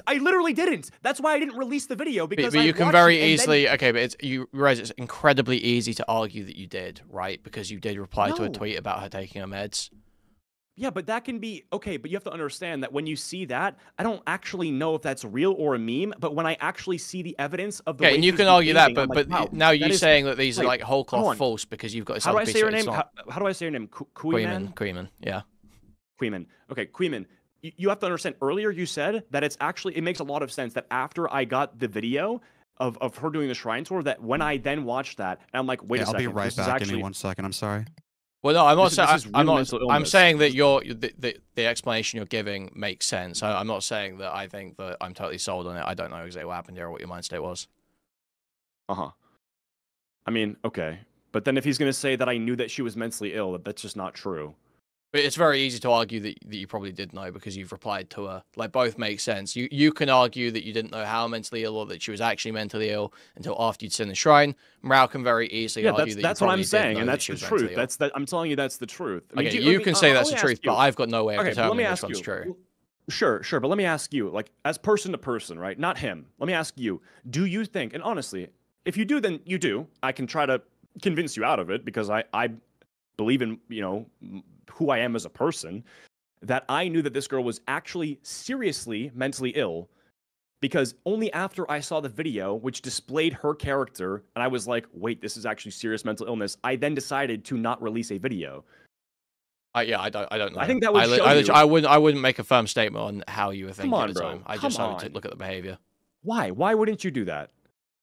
Because I don't know you. Even if I did know you, I wouldn't be able to see inside your fucking head. So you could just be spinning me like a story that makes sense on the surface. But if I actually could see inside your head, really what happened was maybe at the last moment you're like, oh, but then I just saw this person 16. I don't know if I should really do this, and then you backed out or something like that. I don't know. I don't know what exactly could have happened here. There's lots of different things that could have happened.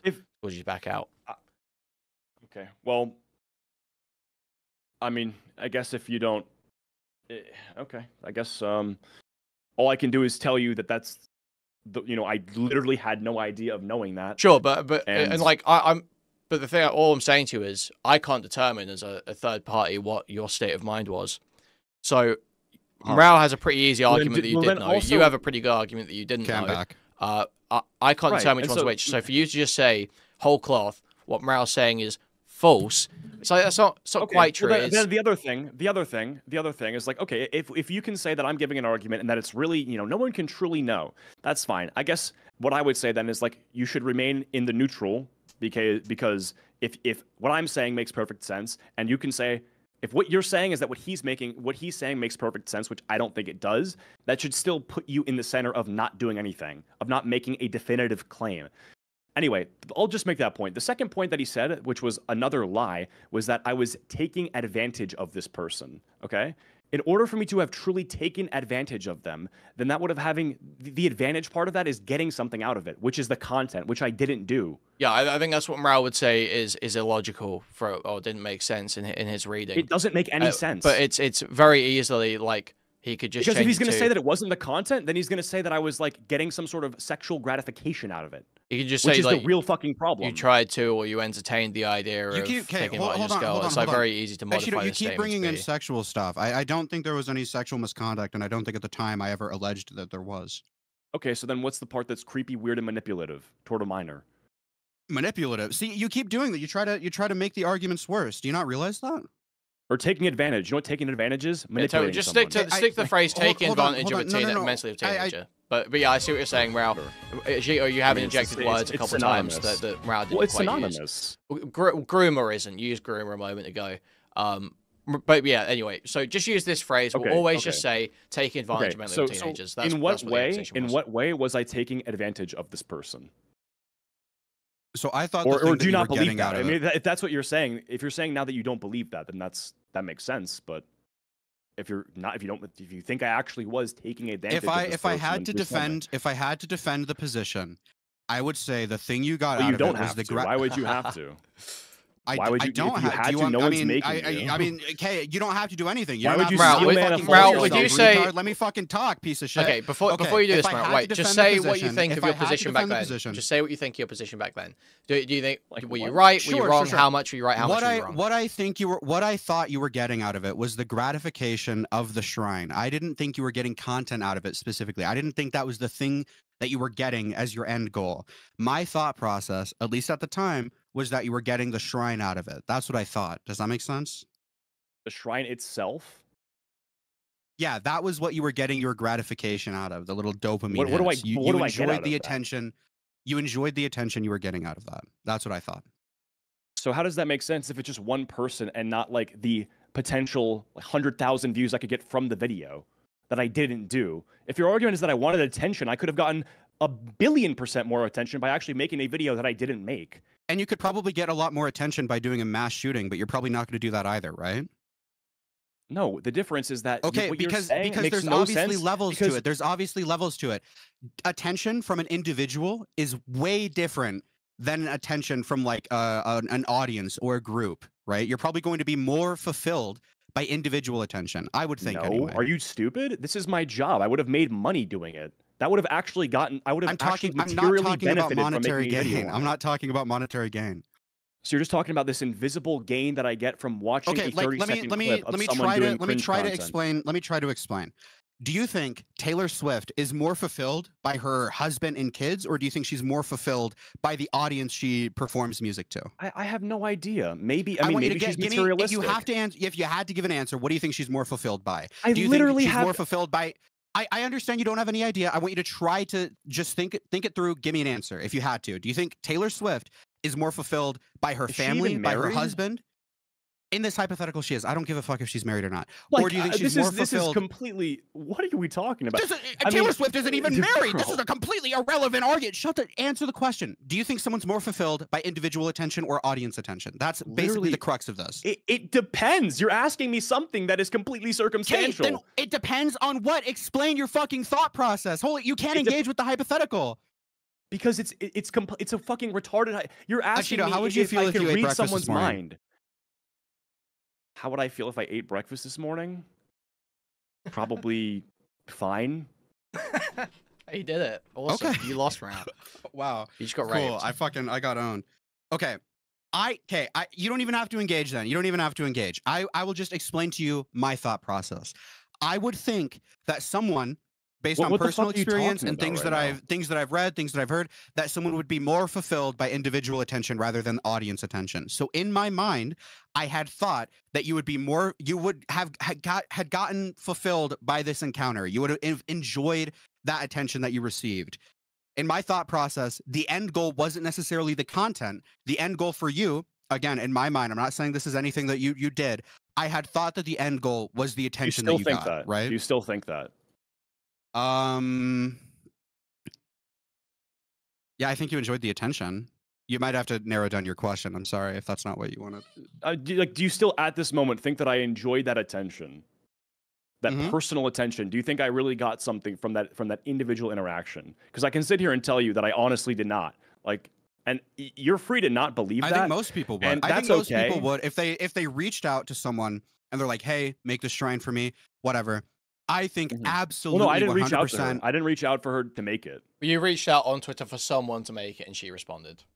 No, I said for the Adia girl, I said, can you do one for me? Because she had done one for Tom, and I was going to use it for content. And then this other girl took matters into her own hands and made one. And then I asked her if she could record a video of it for proof. Yeah, well, I'm just saying it again. I 1000% believe that you enjoyed the attention you got from that. Yeah. Okay. I mean, but when you take it a step further, and like if you just want to believe that, then that's totally fine. But when you take it a step further and then you're labeling it as creepy and taking advantage of somebody, then I'm going to go ahead and say that that's insane. Because that's like saying, I mean, like if I enjoy the attention that when someone makes fan art of me, is that creepy and manipulative? No. What you're trying to do is because this person was female and that she was younger, then it was now creepy and weird. To clarify, even though I was going to use it for levels. content. I think there's levels to it, right? Okay. Fan art is one thing. I think there's like when I say intimacy, I hope you understand what I mean. I'm not saying intimacy like kissing or like romantic or sexual or anything like that. I hope you understand what I mean when I say intimate here. As in, it's. But there are levels of intimacy to these things. Drawing fan art is obviously significantly different than making someone a shrine or doing something like that. I understand that. I understand that. I guess what I'm trying to say is that when you take it a step further, and then you're saying that I wanted the attention, that the attention that I get from this is somehow in a way like more, I don't know, like personal, and that I'm trying to go somewhere with that, right? I don't think you necessarily have to go somewhere with it. I think you can though, but I don't. My little game theory never surpassed like that situation. I think. Obviously, yeah, I'm trying to remember my thought process from months ago, so I apologize. That's okay. That's fine.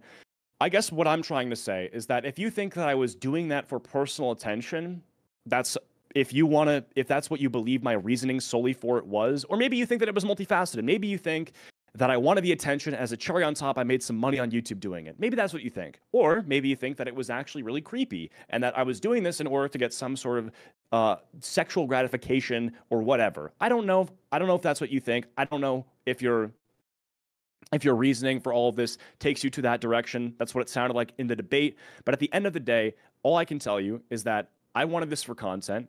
You know, I wanted to make money off of this in the same way that a lot of YouTubers that I've watched before have used content like that in order to make videos. And I was very frustrated to hear you say that I was behaving inappropriately toward a mentally ill 16-year-old and taking advantage of her. That disturbed me. That wording is very charged, and it implies something that a lot of people have been saying. That's what I'm saying, right? Okay. I agree that it was charged, but can we let me open my notepad. What was the wording again? I'll write it down really quick so I don't forget it. What you had said? It was you just repeat it. You said taking advantage of a mentally ill 16-year-old, and that it was weird and creepy. And I'd have to watch the whole thing that you said against Aiden or with Aiden again, but I'm sure there was more. That sounds mostly accurate. I'm sure we can work with this. So let's go. I've explained how I thought you took advantage of them. I think at least, right? Do you agree that it, at least from my perspective, look at it through my eyes, do you at least see how I could come to that conclusion? Taking advantage? Yeah. No. Okay, so the entire discussion we just had, I thought was about how is it the taking phrasing advantage taking if advantage. she? But I mean, yeah, but like you have to understand. Wait, so I you didn't literally even reach can't out see. to her. You cannot see any way how someone could read this in that way. You just can't see that. But I didn't even reach out to her. Acheeto, the previous discussion we just had was about the phrasing taking advantage of, and I explained to you how I had gotten to that conclusion. Mm-hmm. Do you think I'm lying? No, I don't think you're lying at all. I still think when you say taking advantage do you understand? Right. I'll explain it briefly again, and honestly, we'll this is going to get autistic, but I think we actually have to get into the semantics here. So the way I think you took advantage of someone, right, was you have to have like an end goal. I thought the end goal was attention, gratification, individual attention, stuff like that. That's what I thought the end goal was. Right? Do you understand how I could get to that conclusion? Do you understand what I'm saying when I say that? Sorry, say that one more time. You cut out for me. Okay. The way I think taking advantage works is you have to have an end goal, right? You have to have something you're trying to get out of it. You're trying to get out of it. Yeah, sure. Yeah, I thought what you had gotten or what you wanted to get was the attention, right? Uh-huh. The gratification from that fan. Does that make sense? Right. Does that gratification make sense? Meaning what?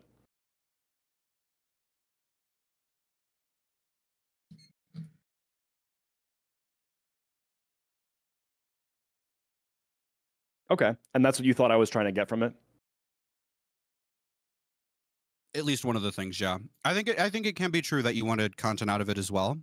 But I definitely think one of the things you wanted primarily was the attention. Sorry, I AFK for 2 seconds. I didn't unmute on OBS. Were you in chat when I said the thing about the garbage man? He was responding to me saying that he wanted positive feelings from someone going to extreme so basically, lengths. I think what show affection for maybe him. this will help you understand my intention here. There was a video I had made back in 2021. There was this guy going around commentary YouTube who basically you would pay him a little bit of money and he put a garbage bag on his head and he would basically like yell about how cringe somebody was. And it was like a personalized video, kind of like a cameo that you could use for content. And to me, this was very similar in the terms of fact. It's like a personal video directed toward me that I'm going to use for content. Something I've done before. I didn't see it as any different. But I stopped doing it. I didn't actually release the video because I realized this person was seriously mentally ill, and I didn't like the way that it was coming across. Sure.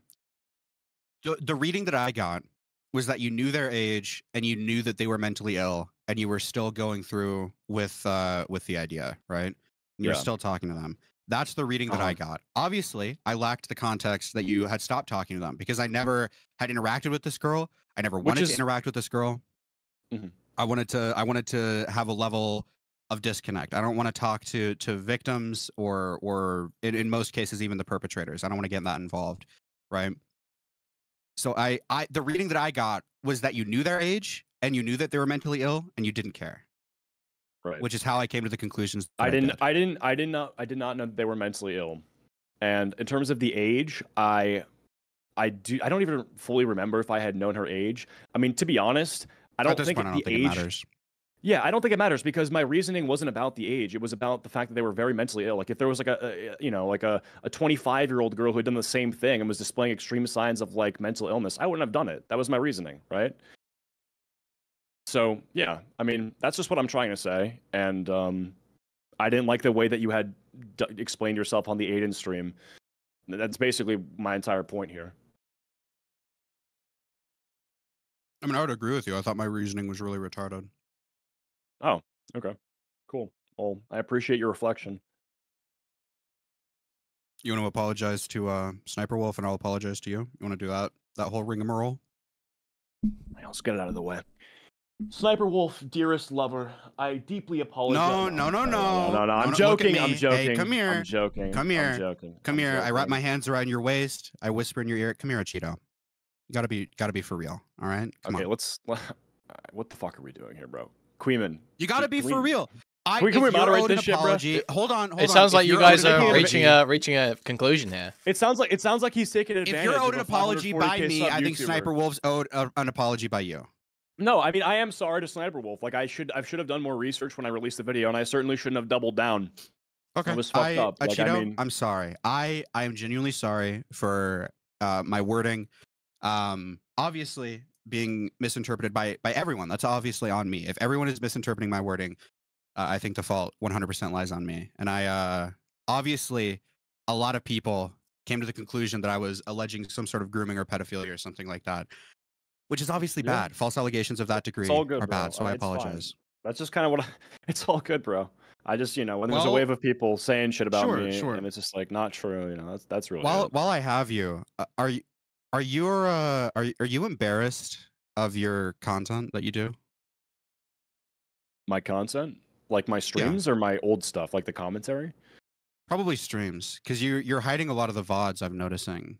Is that for like no, copyright, not at all. Or are you? No, I think I run the risk of YouTube violating their reused content policy, where I think if you look at like any big streamer, what they do is they either take clips from a different platform where they stream, or they hide their VODs. Because if a VOD is up and then you take basically a clip from the VOD and post it as a video, I think YouTube, for some people, they view it as reused content and they can take your video down. So I never want that to be the case.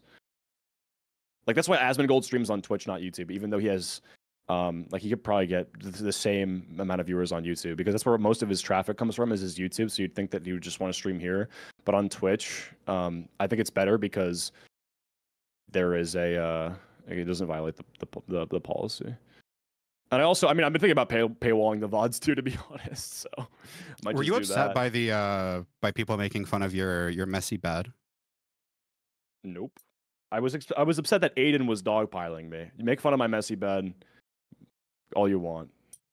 My bed is still messy. Why? I mean, it seems like you've moved your setup, so it's pointed away from your bed now, and maybe. I moved completely. Ooh, okay. I'm guessing the setup's not going to go in front of the bed anymore then. Oh, I have an office now. Oh, big bucks. All right. Do you have any questions for me? Nope. Wow, I feel like this has come to an end. Yeah.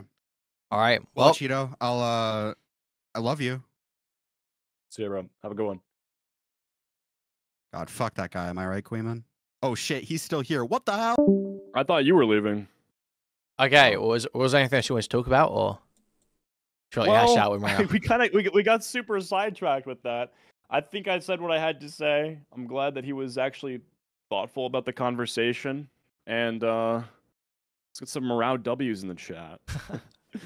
But basically, the reason I brought any of that up was because of the Aiden stuff. And fuck, okay, I'll try to make this. I don't know if you actually have I feel like I'm giving you content, so you can't be too mad, right? No, I'm fine. I'm fine to keep going. I'm taking up airtime. Okay, you got some viewers in here. Everyone send this guy a dono. Everyone said Kuihman some money. For real, send me some money, guys. Send this motherfucker some bread. Open them while it's up. Let's see some Benjamins in the air. I know you guys got time. I know you got bread like that.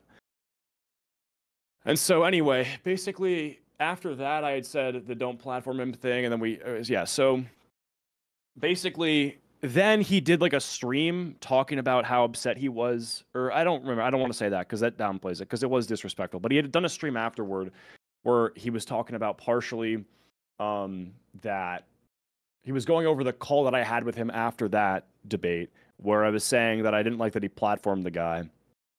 And, he was upset, and he was saying that I, sounded like his boss, and we kind of went on like that. And then since then, basically, he went on for the next few months to it went from having actual criticism of me to just for a given amount of time every week that he streams, he's going to dedicate some of that to just going through all my videos and shitting on me. And that was basically when I was just like, all right, what are we doing here, right?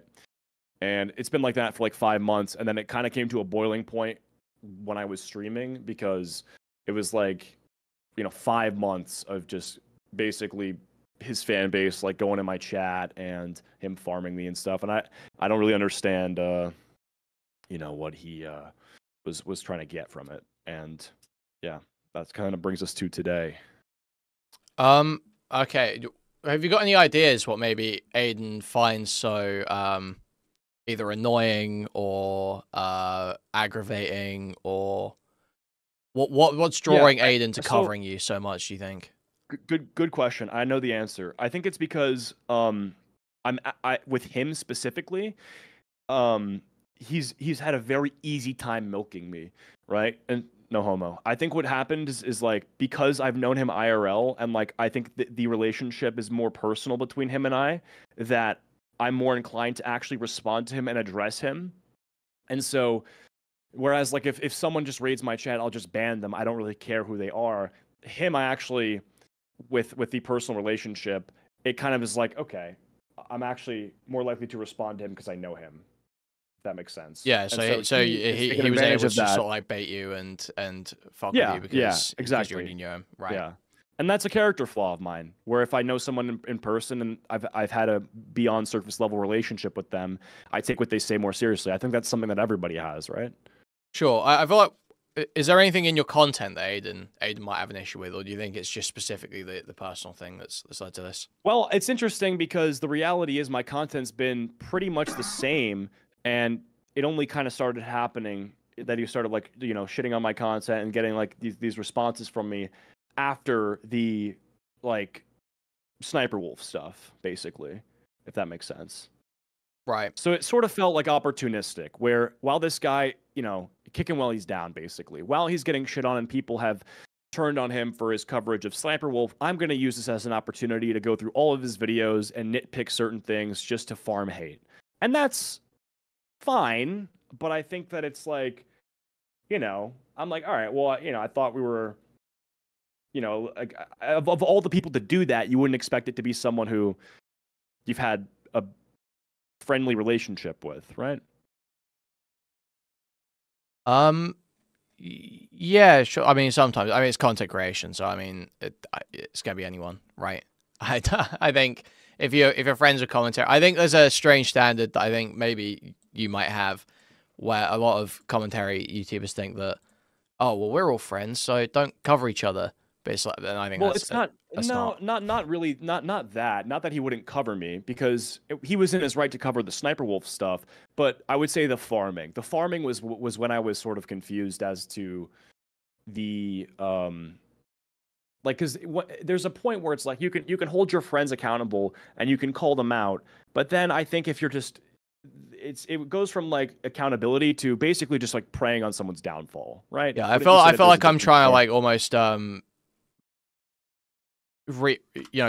Aiden's criticisms for him here, but I don't actually know what they are. So I kind of wish he was here to call in, but I don't. One of the things he said about me, and this is like something that I remember he said, because I'd asked him like what actually is the problem, is that he said that I have a huge ego or something like that, right?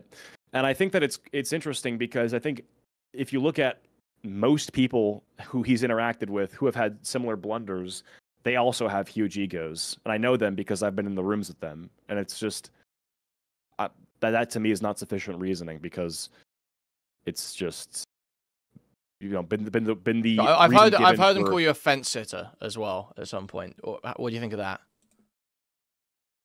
Fence sitter, a fence sitter that you may. I think he would say something like, if I really had to try, I thought I remember hearing him say something.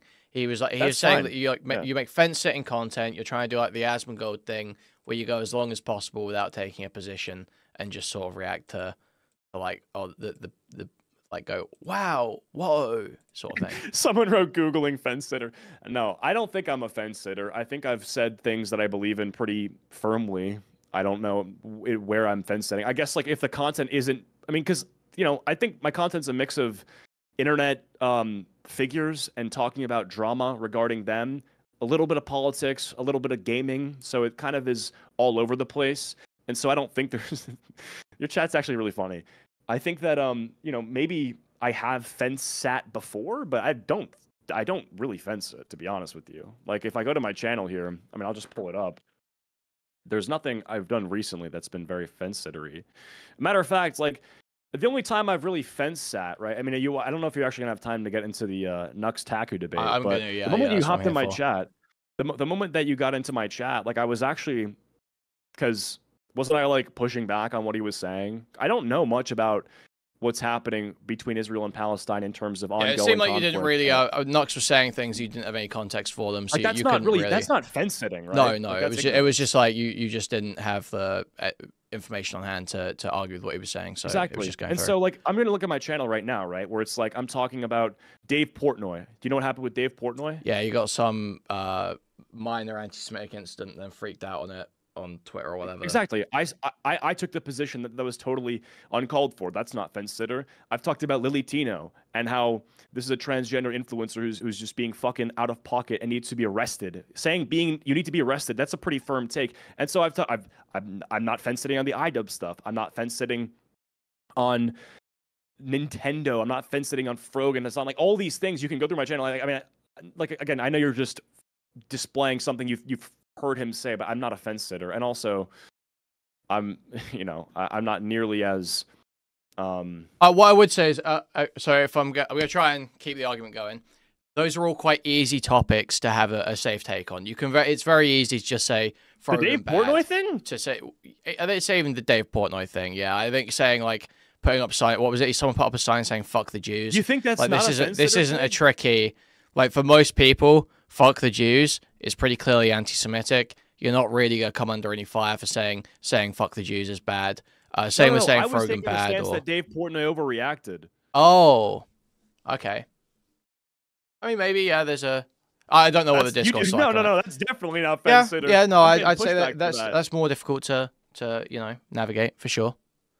I mean, look, bro. I mean, I get that you don't really know my content. That's fine. You're not expected to, but I definitely. I mean, obviously, look, and I'll keep it a buck. Yeah, I farm some things that I know are easy. If I make fun of someone who's 500 pounds and they say they're healthy, that's like you can be fucking zanned out and think, oh, this guy's really smart. Like, yeah, okay, fine. I make stuff. If that's like low barrel, then rent's due or whatever. It's fine. I don't care. I mean, we all play the game, but to act like that's all I do is just not true. Sure. Yeah, like I said, I'm not Aiden, so I can't really make his argument for him. I'm just trying to spitball where I think it would go. All good, bro. So I haven't gotten to Nuxtaku stuff yet. What do you think Actually, of what do you think about the Israel stuff generally? What do I think about Israel? Yeah. Or what's happening in the Middle East. Do you do politics? I don't really know. What do you do? But I don't. Yeah. I saw you were like, I got your stream recommended. I don't really know anything about you, but then I kind of looked at what your thumbnails are fucking hilarious, by the way. Thanks. So I do like. Do you do these yourself? No, I've got an editor. So funny. I do. Yeah, like mainly politics drama and politics related drama sort of stuff. Okay. Is this your full-time job? Yeah. Oh, nice. Making off of streams, cool. so. All right. Well, I gotta go piss, but yeah, to summarize what you think for the Israel-Palestine stuff. I'll be back in 30 seconds. Okay. I'm less Israel supportive as it goes on. Okay, I'm assuming you can still hear me. How's it going, guys? I'll talk to chat while he's AFK. Summarize the history of Israel-Palestine. We're going to get to a moment where Nox actually does that later. How's it going, What Mrow? are your thoughts on... Oh, hi. Hi. I think that was good. Do you think he'll be my friend now, or do you think that I think it's a great start to a friendship, to be honest, Mrow. I think there's no way I can see this going other than up. Well, I mean, it's at like the floor. Like yeah, if this was exactly. If this is like Elder Scrolls, if this is like Elder Scrolls rules, we're in Oblivion right now. Right. Neroon's Dagon's plane of Oblivion. Hey. Why are Acheeto, you back? Could I make a request? Okay. It's my friend's birthday. Could you guys just say like happy birthday, Marcus? Who's Marcus? He's my friend. Marcus is another streamer called March Baby. I don't know who that is. I'm not gonna say happy birthday. What the fuck? Okay, hold on. So why are you? So then, what's up with Israel and Palestine? Yeah. So I was just saying that I'm probably less. I was probably slightly pro-Israeli when October 7th first happened. I thought there's some level of military response that is probably required or justified to stop something like this happening. Are you American, by the way? No, I hear you have an accent. British. I'm British. Okay. Yeah. So yeah, I thought there was some level of military action was probably justified, but as it's gone on, less and less supportive of Israel, like a lot of people, I think. Got you. That makes sense. So when Nuxtaku was saying, I mean, I did think toward the end of the conversation, there was one thing that he said that I thought was pretty, like looking back, I think the way that he framed it was maybe not disingenuous, but he said that he kind of definitively knew that this person was a Hamas sniper. Happy birthday, Marcus. Really, birthday cake emoji. Like up to interpretation thing. And I didn't like, I mean, I don't like when you say something that's definitive that's not definitive. Yeah, I mean, you asked him for a provable lie that Hassan told, and what you got was something that is hotly debated, where there's no firm evidence to prove either way, but the accusation hasn't been substantiated, basically. It's like Israel said, these guys are terrorists, we're going to kill them. And then the guy was like, I'm not a terrorist, they just want to kill me. And then they killed him. And now everyone's like, no? I wouldn't draw a firm conclusion. I would lean saying. away from it, personally. Right. Yeah, I think that with this, I mean, because I don't know if you were going to say that he's 100% not, because that's what Hassan is saying, right? And I don't know if I don't believe Hassan, but the thing is that here's the thing: he didn't say. I don't know that Hassan said 100% he's not a terrorist. I think what Hassan probably said, from what I remember, is basically like, he is, because he is a journalist. Whether he's a terrorist or not, he is a journalist. It is true to call him a journalist. He might also be a terrorist, but he is a journalist, and he has published articles and everything.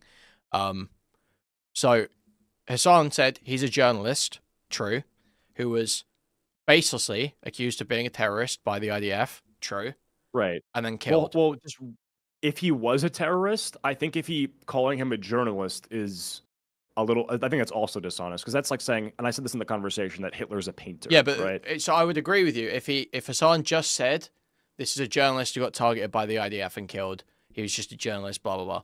What Hassan said was he was a journalist, which is true. And also, he was accused by the IDF of being a terrorist.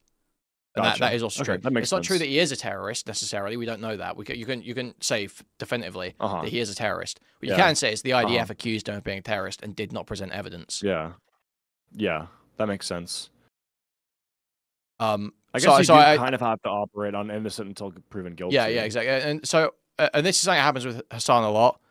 Is do you like Hassan? I don't really like Hassan. No, right. So I'm like a lib. You know, I'm not like a lefty like Hassan. But I also fucking hate most of the other libs and shit. So I don't like Hassan, but a lot of the arguments that are happening right now are like completely dishonest, and no one's actually engaging with Hassan's side of the argument, and no one's even attempting to fact check things either. So, like, you'll hear people say... He has lied about some stuff. Like, do you think in the conversation, the things that Nuxtaku brought up that were proven lies... I only came in towards where I started typing. I hadn't been listening to the whole thing, so I haven't seen that yet. But, like, there are examples that I know of where, like... So, something I hear Asmongold and Tectone over the last couple of days repeat again and again and again is that Hassan doesn't accept the UN report on sexual violence in Israel-Palestine. Exactly. That's not true. Hassan 100% does accept the UN report on sexual violence in Israel-Palestine. The only one he questioned in that debate with Ethan was these 4 anonymous testimonies that were given to a Israeli outlet that's known for being relatively biased as part of a civil suit that was being filed against the government about Israel's failings on October 7th. That Israel's own government said, we don't want to hash this out in a civil court. We want to do this, you know, internally and in criminal courts and stuff. We don't want to do this in a civil court for the first time. The first time we hash out the failures on October 7th. So these are 4 anonymous claims that are part of a civil suit, not any criminal investigation, that don't seem to be being prosecuted in any criminal situation, but are simply anonymous sources in a civil suit. And so Hassan says, well, there's not enough. I'm not going to believe that because there's not enough evidence there for me to make a firm conclusion about that, basically. And those are the ones that Hassan was really contesting in that debate. Yet repeatedly, I've heard it said again and again, Hassan denies rapes, Hassan denies rapes, Hassan denies rapes. Ethan exposed him as a rape denier. That didn't really happen. That didn't really happen in that debate. You can say things about his other statements, other points, but in that debate, that's just not what happened. They accepted all the reasonable evidence that you would expect them to accept. Right. I think also he did say that there was a specific instance of a woman who had been, during October 7th, kidnapped and brought into a truck, and then she had, I think, had been raped, and then she was like bleeding from her vagina, and Hassan had said that this was like an inevitable thing that was to happen.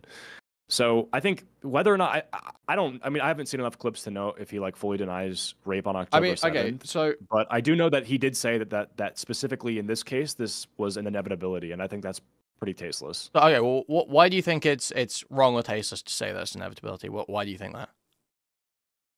I think you're basically justifying rape. No. Rape is an inevitability, there's always going to be some amount of rape, right? And rape is inevitable. No, it's not. No, it is. It's like crime. Like crime is always going to exist. There will always be some level of crime. No, okay. Get zero crime. I'm saying there will never be zero rape. Right. Well, what I'm that's crazy out of context. But I think what I'm saying is that I think when you say that, like, on please October put Subway 7th, Surfers gameplay on screen. Thank you, Kuihman. That seems tasteless, right? Because that's a war crime. I can understand how someone might see it as tasteless, but I don't necessarily think it's untrue when you've got truly what do you expect to happen in these conflicts? There is going to be rape. Even the UN in that report say there's like a line in there where they say the goal should not be war without rape. It should be a world without war. Because the point is that there is usually, in any conflict that is big or long enough, there is some amount of conflict-related sexual violence, pretty much always. So rape is an inevitability in war. You shouldn't focus on fighting wars without rapes. You should focus on not having the war, right? Well, I also have a friend named Marcus, and it's his birthday. He is homosexual and dying of genital warts that have spread to his brain. Please ask Acheeto to wish him happy birthday as a dying wish. Thanks, Shimbley. Okay, sorry, what did you say? The TTS was speaking over you. I need to turn it down. Right. Well, it had happened before the war. So this was basically like the October 7th ambush. I think having rapes and saying that was inevitable, I think that's like... I think that's just tasteless, personally. Okay, do you think there is any world in which that happened on that day with those people and rapes didn't happen? Do you think that was even possible? Do you think that was, like, given the situation in those countries with how fucked the attitudes and the circumstances are? No, I get what you're saying. I think what you're saying makes sense. I just don't think that they're like, saying it's inevitable is essentially saying that it was, like, necessary. Would you agree? No, I think those are two different things, but I understand why when Hassan says it, a lot of people take it as saying it was necessary. If someone's talking about how it's an act, if someone's saying something like, oh, this was an act of resistance, you know, people crying about rapes, but they're inevitable. Yeah, that sounds like what you're saying basically is, this is just, and you need to suck it up, but there were rapes. And I understand why you would have a problem with that. But making the assessment that in a conflict like this, I don't know the full context of the song clip, so it could be totally that he was saying that thing that I just said. But making the assessment feel free. Making the assessment that rapes are inevitable in a situation like this, that on its own, I don't see as wrong or tasteless. Oh crap! Wait. Nuxtaku was screen sharing it. I don't know if I have the clip. You might be able to get it just by looking it up on Twitter. But I think either way, when you say that. Yeah, I mean, basically, what you explained is essentially how myself and many others hear it. Yeah, I know that happens a lot with Hassan, but I think usually when Hassan's like their stuff, Hassan always says crazy, out of pocket shit, but there's usually an explanation for what he's getting at when he says it. So, good example, America deserved 9/11. America deserved 9/11. Jinx, yummy soda. Yeah, so the point that he's getting at, obviously, as I'm sure you know, is that when America engages in reckless or destructive foreign policy in other countries, there is blowback where these countries get discontent and violent towards America because of America's own actions, right? That's the point that he's making. Or the Rick Scott one recently where he said, if Republicans really cared about Medicaid fraud, yes. But people very rarely are even willing to engage with the thing beneath it. And it's especially annoying when I know a lot of the people who are pushing the talking points against Hassan most heavily are Destiny fans. And that's something Destiny has done time and time again. It's like, I'm fine with people doing that. I like when someone makes an incendiary comment that has a political statement behind it. I think that's awesome. But I hate the fact that it's okay when some people do it and not okay when other people do it. So like when Destiny said the shit about these protests are going crazy, the riots have gotten out of control at this point, if it means redneck militias mowing down dipshit protesters, and they have my fucking blessing. About the BLM riots. It's like there's a point there about property defense and how Carl Rittenhouse. So do you think? Yeah. I'm sorry. I don't mean to like cut you off. By the way, we're like go for it. No, it's good. I'm just processing what you're saying, and I'm interested to hop in. So I think the problem with that, and I think the reason that people don't like looking into the full context of what's being said, is because when you just hear the way that it's being said and the presentation of the argument, it's essentially ensuing radicalization. And that's something that I think you have to take as a problem, because if you normalize the way of speaking in where you're basically going to use hyperbole to prove a deeper point, there are going to be people who end up agreeing with the hyperbole. But you realize that the hyperbole, I understand that Hassan will say things on sensitive. Just say one more thing. So just when you talk about, so what you're saying there is basically these expand the Overton window to be wider, where the extreme ideologies are allowed to have more voice. But the window is already way past Hassan, to be honest with you. We've got Hail Hitler just dropped like yesterday. So the window is expanded way past Hassan already. It just seems like people go after Hassan because of the positions he represents more than the things he's saying. You have to admit that's super catchy though with Kanye.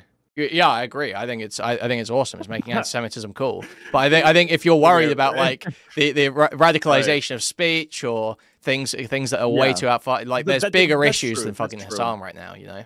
No, that's true. That's true. But I think when you look at the Hassan thing, right? I think you can have people like you that look at the Rick Scott comment and say, you know what, despite the inflammatory way that this is being presented, underneath it, we have a person who's making a valid critique of the Medicare system, and we actually have to look into this and reform it for the betterment of all of Americans, right? That makes sense. But I also think that you run the risk of people that have heard this kind of speech repeatedly that actually want to take matters into their own hands and actually enact violence and actually do things that are going to create radicalization. That's my issue.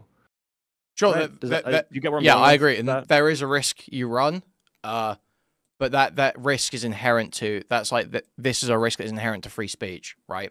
When you allow people to express themselves freely, it's possible that people will believe things that end up causing harm. No, 100%. No, I'm not saying that it. Yeah, dude, great point. Like it is a function of free speech, and I wouldn't have it any other way. I wouldn't want it to be any other way. I just think that people should criticize Hassan when he says stuff like that. Sure, and I would be fine. And here's a criticism I'd be totally fine with in those instances. It's totally fine to criticize Hassan. I'm not saying you can't criticize Hassan. Saying something like, I understand your point, but I think that making an incendiary comment like this is irresponsible. I think that's reasonable. Yeah. What I don't think is reasonable is when people look at the Rick Scott comment and say, Hassan's trying to get someone to kill Rick Scott. That's not what's happening. He's not trying to get someone to kill Rick Scott. He's very obviously making a point in an incendiary way. But people will, very often, the broad narrative well set on the most insane interpretation that avoids the actual argument, because you can engage. Like I just said, totally fine if you engage with the argument and then say the way you're saying it's bad. The issue is when you don't engage with the argument. When people just shut off, that's what's annoying to me. Do you think that part of the weight that the speech carries shuts down that desire for nuance? There is some extent to where that happens. But I think with Hassan specifically, there is a concerted and dishonest effort to make sure people take the most uncharitable approach. Why do you think that is? I think there is a massive campaign against Twitch right now, and has been for the last 8 months or something, where people have almost consciously decided that they feel like Hassan and lefties have been dishonest towards them at some point, so now they're going to turn those guns back around on them. Do you think that it's... I mean, I think where we differ is that I don't think that this is a new thing that's Hassan specific. I think this happens to some extent with everyone. I agree, but I'm saying there is a unique and deliberate, coordinated effort to do it with Hasan. Right. Right. Like, I think if you look at PewDiePie, like, it was very similar. But I think the difference is that Hasan is serious. PewDiePie is, or was, I should say, joking. Sure, yeah. I mean, the PewDiePie thing, like, how coordinated it really was, like, it was like 2 articles came out on the same day. That was the adpocalypse. Yeah, right? But that wasn't really coordinated. It was like 2 articles came out, and then there was a big reaction to the articles, and then YouTube had a massive reaction. The advertising conglomerates conspired against YouTube. I don't think the advertising conspired. Did they? They all agreed that they were pulling their revenue when the articles came out, but I don't think they conspired. Well, against that YouTube. was the ad. I feel like that was the adpoc. Well, maybe that wasn't the right word, but I think when you look at the way in which all of the advertisers basically pulled out funding from YouTube's ad campaign at the same time as a result, maybe it wasn't like.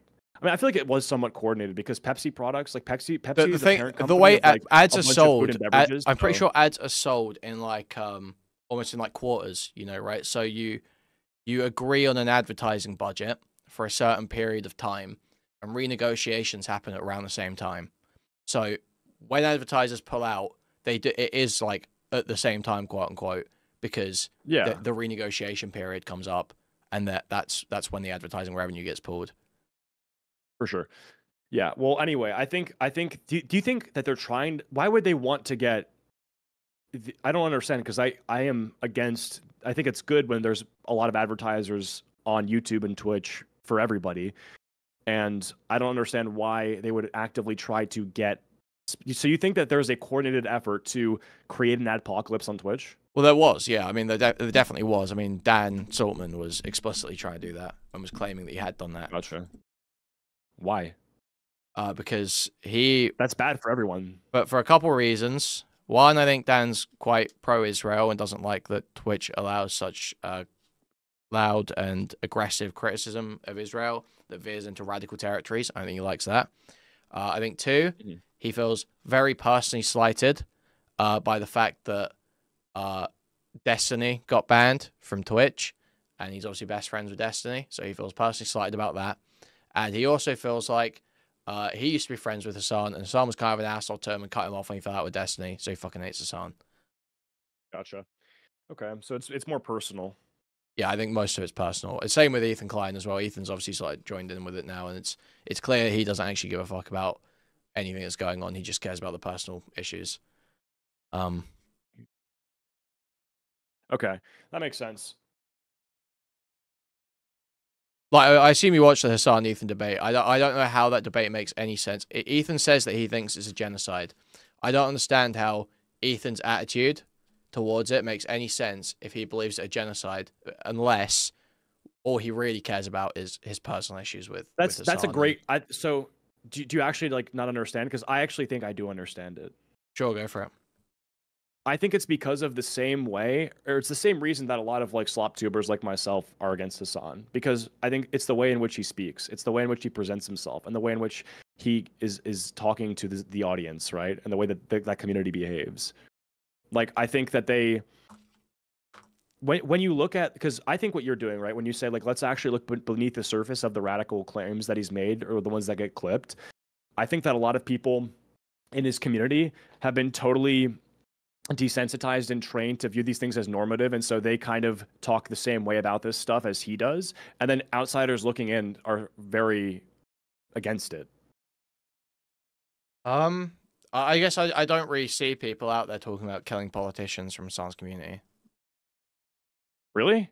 No, wasn't there the whole thing where like, well, maybe, well, I mean, like Noah Samson had the clip where he basically said that, like, we have Noah Samson isn't from Hasan's community. Noah Samson's had like a long history as a... No, he's not. I think he knows Hasan, or he's met Hasan. That's how he got to start. Was Hasan would react to his videos. Oh, and they became friends. My understanding is that he had like a whole thing where he debated Vosh and like years ago.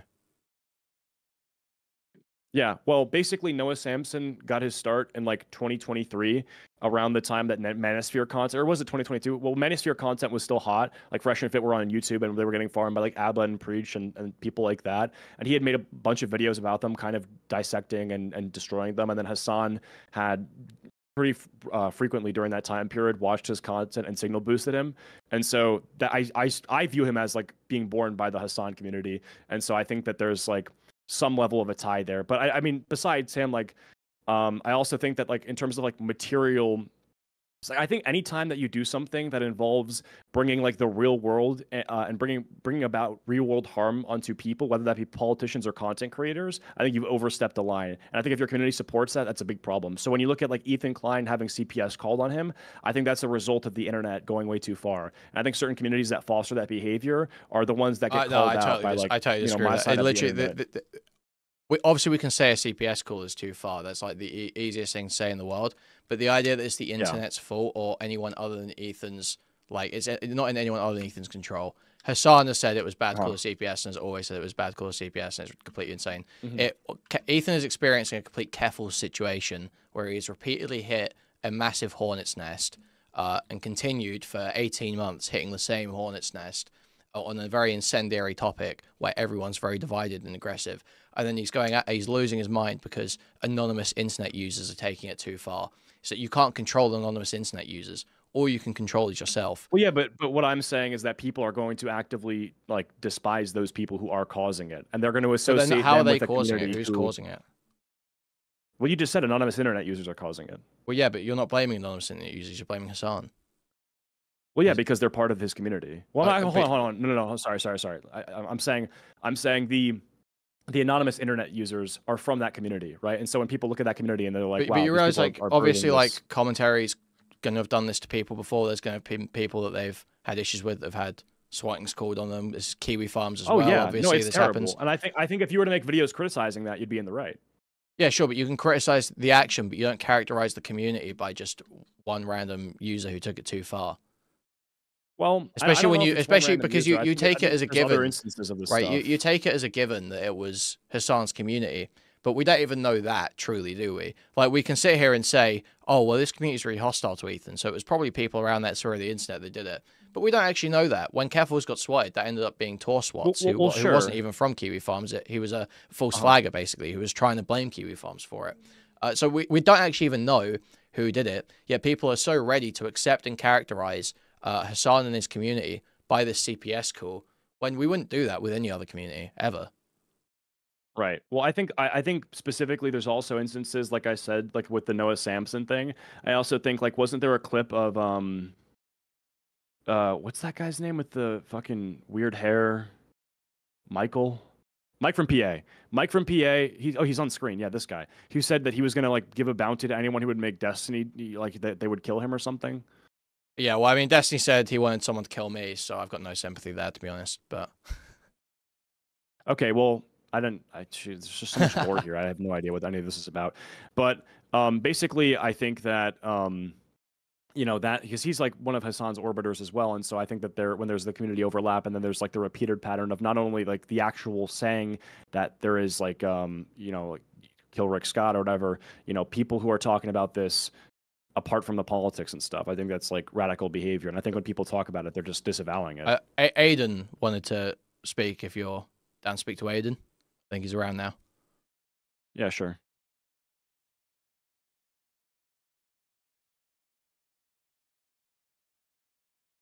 Hopefully he's paying attention. There we go. Aiden, how's it going? It's good. I just woke up, so I kind of missed the rest of the stream. Yeah, so I heard there was something. Yeah, I was trying to present your criticisms of Acheeto to him, but obviously I don't really know what your arguments are. So okay, I don't have any. I think there's like a very big like misunderstanding of like how invested I am in this. Like the thing is, right? You're just like very sensitive and respond to like everything, and it gives me shit to cover. And if that wasn't happening, like I don't genuinely like hate you or anything. It's just like you are like unusually sensitive. And I cover it. You said unusually? Yeah, I think you're sensitive to like a bit of a strange extent. Yeah. Right. So do you think that that may have to do with like our personal relationship? You keep like falling back on that. I don't have some profound personal relationship with you. Like I don't know. Like you're acting like we served in like fucking Nam together. I mean, I've met you in person, but I think that's like a difference. Like I don't consider meeting someone in person to be like I'm on like some like new fucking plane or new level with them. Well, here's the thing, right? You think that I'm upplaying it. I think you're downplaying it because when you say that I'm being unusually responsive to what you're saying, I think it has to do specifically with the fact that I've known you for like 7 years, and I don't think we've been all that close. Like we haven't been buddy buddy, but I do think that there's something there that the reason I'm responding to you and not like fucking 5 viewer Andy or 50 viewer Andy who's shitting on me is there's a reason for that, right? Like once you have a personal relationship with someone, the way in which you interact with them and the severity or seriousness that you have when they're talking to you is obviously a lot higher. Like But okay, but just to and be I think clear, also like, specifically, I think it has to do with the fact that I think when you say that I'm just mad that you're like saying that my bed isn't made or something, like I don't really care that you're saying my bed isn't made. I care that when you're saying that like when you're attacking my character, like you're saying like this guy's fucking disgusting and he's a piece of shit and I used to like him, but now I think he's a really gross person. Like that's the kind of stuff that gets to me. Okay, what I said was I've lost all respect for this guy, which sure it's pulling hairs, but I said that in the moment in regards to your Sniper Wolf debate with lyrics, which it was my first time seeing that, and I thought that that was like a really fucking like poor display because to me it was indicative of like a fundamental inability to admit that you're wrong, and I thought that that was like really cringe. So I Yeah, said I that's lost all true. respect for it. That's true, and I understand that, and that wasn't a good thing that I did, and I take accountability for that. I also think that what you did following that was very opportunistic, and it felt like personal. So, Oh, sure. like, basically, Opportunistic? I think Yes. Personal? No. Opportunistic in the sense of like, I used it for content. 150%. mhm. Personal? No.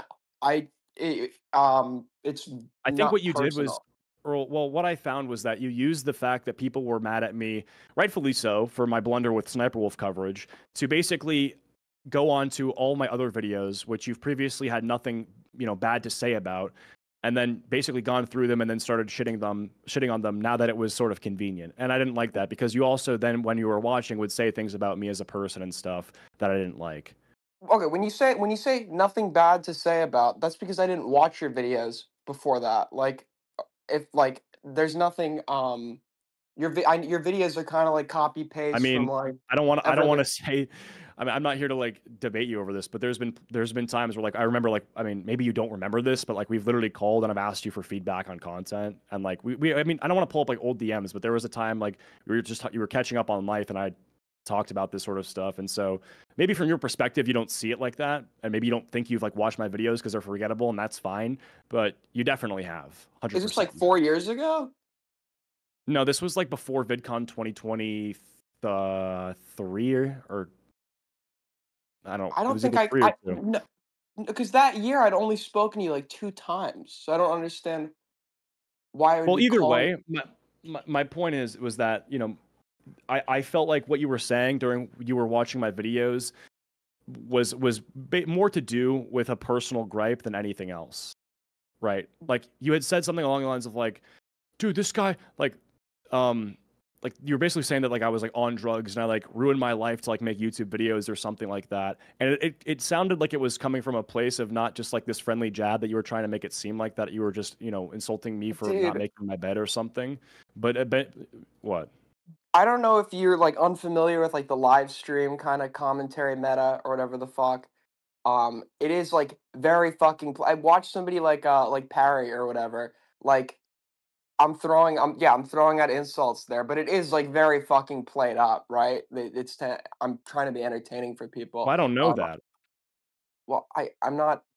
I don't like. You have to think about the context here. Do you really think I'm that angry that you made a bad video? Like, do you think it's that would like affect me that personally? Like, I feel like the context is like gives you enough like But you were indication. saying that it was. You were saying things that absolutely were like that.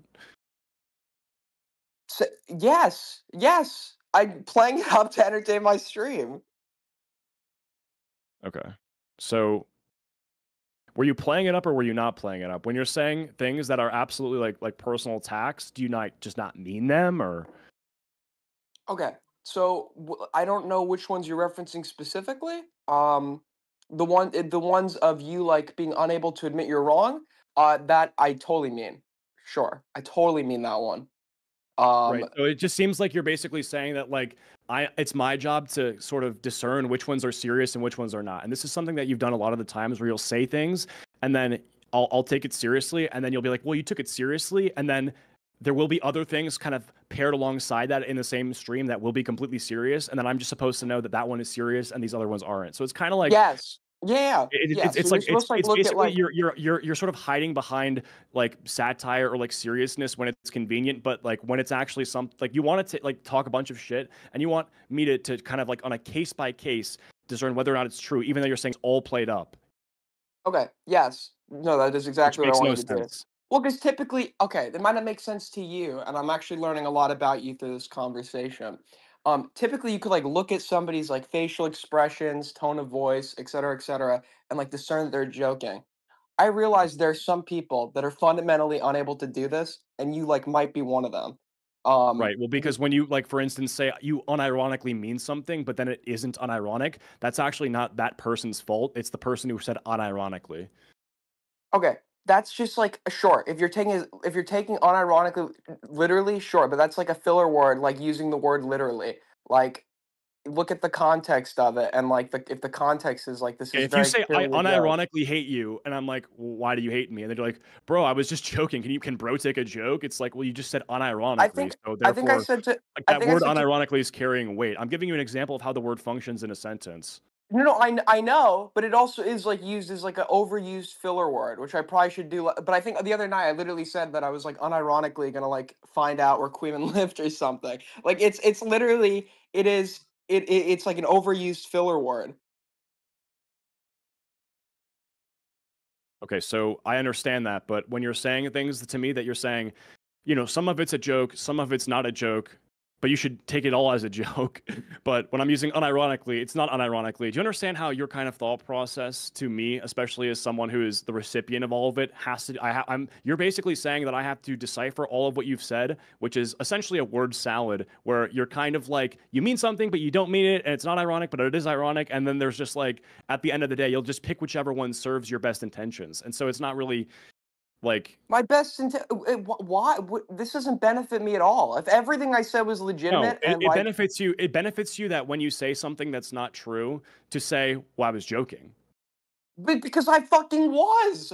You don't think I love arguing with people. You don't think if I actually meant it, like you think I'm afraid to sit here and argue it to you? Like I literally was joking. Like that's the problem. And I don't know. It's just like. I feel like everyone else. No, but you weren't joking. You weren't joking when you said he's unironically unable to take criticism. So yes, because I was saying that in reference to a specific situation. I was actually elaborating on what I meant. So you are literally, bro. You have to look at the context. You have to look at the context of when I'm saying it. Yes, you do have to discern. Yes, but that's what you do in like conversations or anything. You discern what's serious, what's a joke. 100%. And I think that when you're doing it for every single sentence with the context of you actually not fucking with me, then it's just like, okay, so if he actually doesn't like me, but then all the stuff he's saying about me were to evidence that he doesn't like me is a joke, then it doesn't really make any sense. I actually believe you that it doesn't make sense to you, and I don't think this is something I can teach you. I think this is something innate. I think it's something okay, Aiden. You know, I'll teach you. I'll teach you because you don't get it.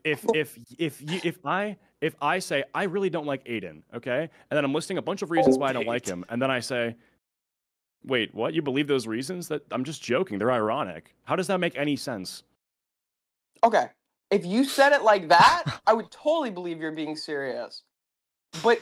That's exactly why you would look at the too big of an ego, can't take criticism, et cetera, and know that those things are serious criticisms because that is how I said it.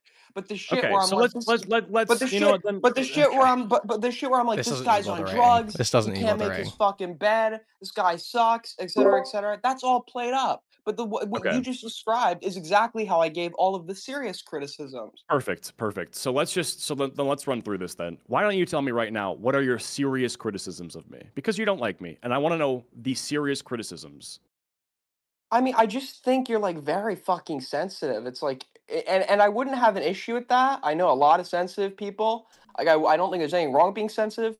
The problem is, I think like the type of content you make kind of makes it like very hard to be sensitive and not be like a total hypocrite.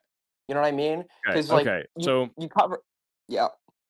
Yeah, I think that if you look at my content and you look at me criticizing others, it wouldn't make sense to expect that I never get criticized. Yeah, that makes sense, 100%. I understand that. I think that there's a difference between getting dislikes and people writing hate comments and then people reacting to me and criticizing me versus you doing something where you're basically, talking about me as a person you've met and giving a character judgment. Dude, I rarely, if ever, have like actually like given like personal in real life meeting you examples when criticizing you. I don't think I have. So I mean, right, but it's about me who you've met, so therefore it is. It's not because I'm addressing it directly in relation to your content. I don't think you can separate the two. If you've met me and you want to talk about my content, you're also talking about your interaction you've had with me because that does affect the way that you. Didn't you meet Emma Langevin and then make a video on her? No. You didn't meet Emma Langevin. I made a video on her in 2020 when I was 16, and I met her when I was like 17. Okay, so that came after. So you never. So you've never. So if we go through your catalog, you've never made a video on anyone you've met in real life. No, I definitely have. Oh. So what? I don't understand. Well, the difference is that the difference is that when it's usually been about something like actually like serious, and you admit that your criticisms are not really serious. Your criticism of me is that I'm sensitive. My criticism of Mama Max was that he basically like spewed false allegations. Well, didn't you have a whole thing with like Ludwig where you tried messaging him and then you made a video about him and he posted it or something? I've never met him. Well, no, you didn't meet him, but you like tried speaking to him or something. And then you made a video on him. And then he posted because he had responded to me. Like this was like a Twitter spat. This was a public beef. I mean, sure, but this is like this was about the Chris Tyson stuff. So it's just you had tried reaching out in private though, right? Right. My point is, like, there's a severity gap between his criticism and my criticism. If something is actually serious, when you're talking about allegations and the way that people's like literal the content of their character, being that like, okay, if this person's a pedophile, I think that there's a point where it's like, well, I met this guy, I've been nice to him, but if he's literally a pedophile and he has a platform, then we should talk about this, right? Would you agree? Yeah. Yeah, go for it. Aiden. Right. Yeah, I'm. That's okay. So what you're trying to say is that like the people that I've met, it's somehow the same, and that I'm holding a double standard when I'm actually not. Well, I wasn't actually okay. I was questioning it. I wasn't actually certain. I'm gonna take your word for it. If that didn't happen, then there isn't a. Well, no, I did the Mama Max thing, but I'm telling you the reason for that. Okay, no, that's fair. I wasn't being strong on that accusation. I was literally questioning it. Because I thought that had happened. Now I don't. The other problem is I don't really distinguish like that much between like meetings. Like I don't distinguish that much between meeting someone in real life, like, and it makes it like some exceptional kind of thing. I don't know. I feel like I keep it the same regardless. My like attitudes, the way I go about talking about them. Like I don't think. Well, I think my criticism was that you sort of switched up, right? Yes, and that you wouldn't have been this way had it not been like content opportunism. Yeah, for sure. If there was no content... essentially my argument this entire time is that because you were getting viewers, you decided to like completely reframe the way that you're going to talk about me and view me, which I don't like. But Aiden doesn't feel like he's switching. No, Aiden doesn't feel like he's switching up. I think what's happening is Aiden feels like Aiden thinks he's treating you the same way he treats anyone else. For you, no, but he's not treating me the same way that he has in person. So therefore, like when there's an incentive for him to like trash me, he just he'll take it. So it's actually not about like honesty and consistency and like maintaining a level of like integrity. It's just about views. Well, I mean, I don't think you're. Sorry, you keep going. No, I was gonna say I don't think if it's in real life, you're not seeing his content, right? So the things you're criticizing are in his content or in your content Acheeto. So like you're not gonna have those criticisms when you just meet someone at a party and say, "Oh, hey man, how's it going?" Or when you're on Discord like 5 years ago talking about a video, you might not. But half of it was about my now, character. I wouldn't care if he was just going through my videos and calling them cringe. The most of it is about my character, right? Well, Aiden, do you feel like you switched on him, or do you feel like your perception was the same, or what do you think's happening here? Okay, I also need to give a little bit of context. We've beefed long before. And to be fair, it was stupid shit, right? Moved on, whatever. We've had continuous beef like off stream for like years and years, right? I mean, bro, like I was like 13 or 14. No, I get it. I haven't invoked that shit, right? But so we moved on from that. But the thing is, right? Okay, continue. Sorry. There was I felt like a reoccurring pattern, and I thought, you'd changed or whatever. And then I see this shit with Sniper Wolf, and I just like it. I see the serious. Wait. What reoccurring pattern of behavior? When did I spread misinformation about people besides the Sniper Wolf? No, I'm explaining what the pattern is. I think the pattern is you have like a very I just think you're like pretty like egotistical in the way you go about things sometimes. I thought that like this started with the Weast shit. I thought was like insane. I took the video down and I apologize. That was a mistake. Yeah, no, I know. And then we moved on from that. But then the Sniper Wolf shit happens, and it tapped back into that, like this pattern of behavior. And over 3 years, how is that a pattern?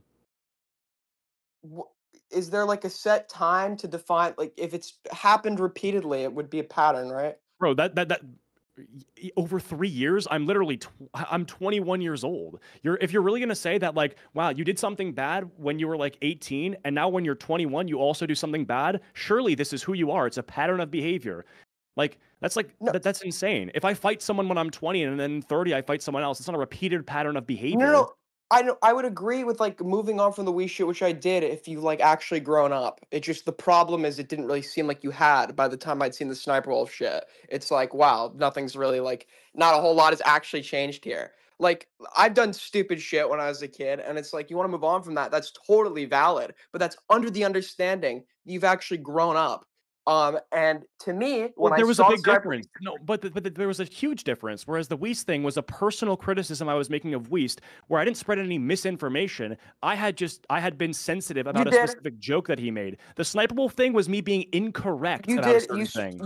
Hold on. You made it look like the joke he made about getting Vince's IP was like a serious direction viewers to go dox this kid, when you, as well as everyone else, knew it was a fucking joke.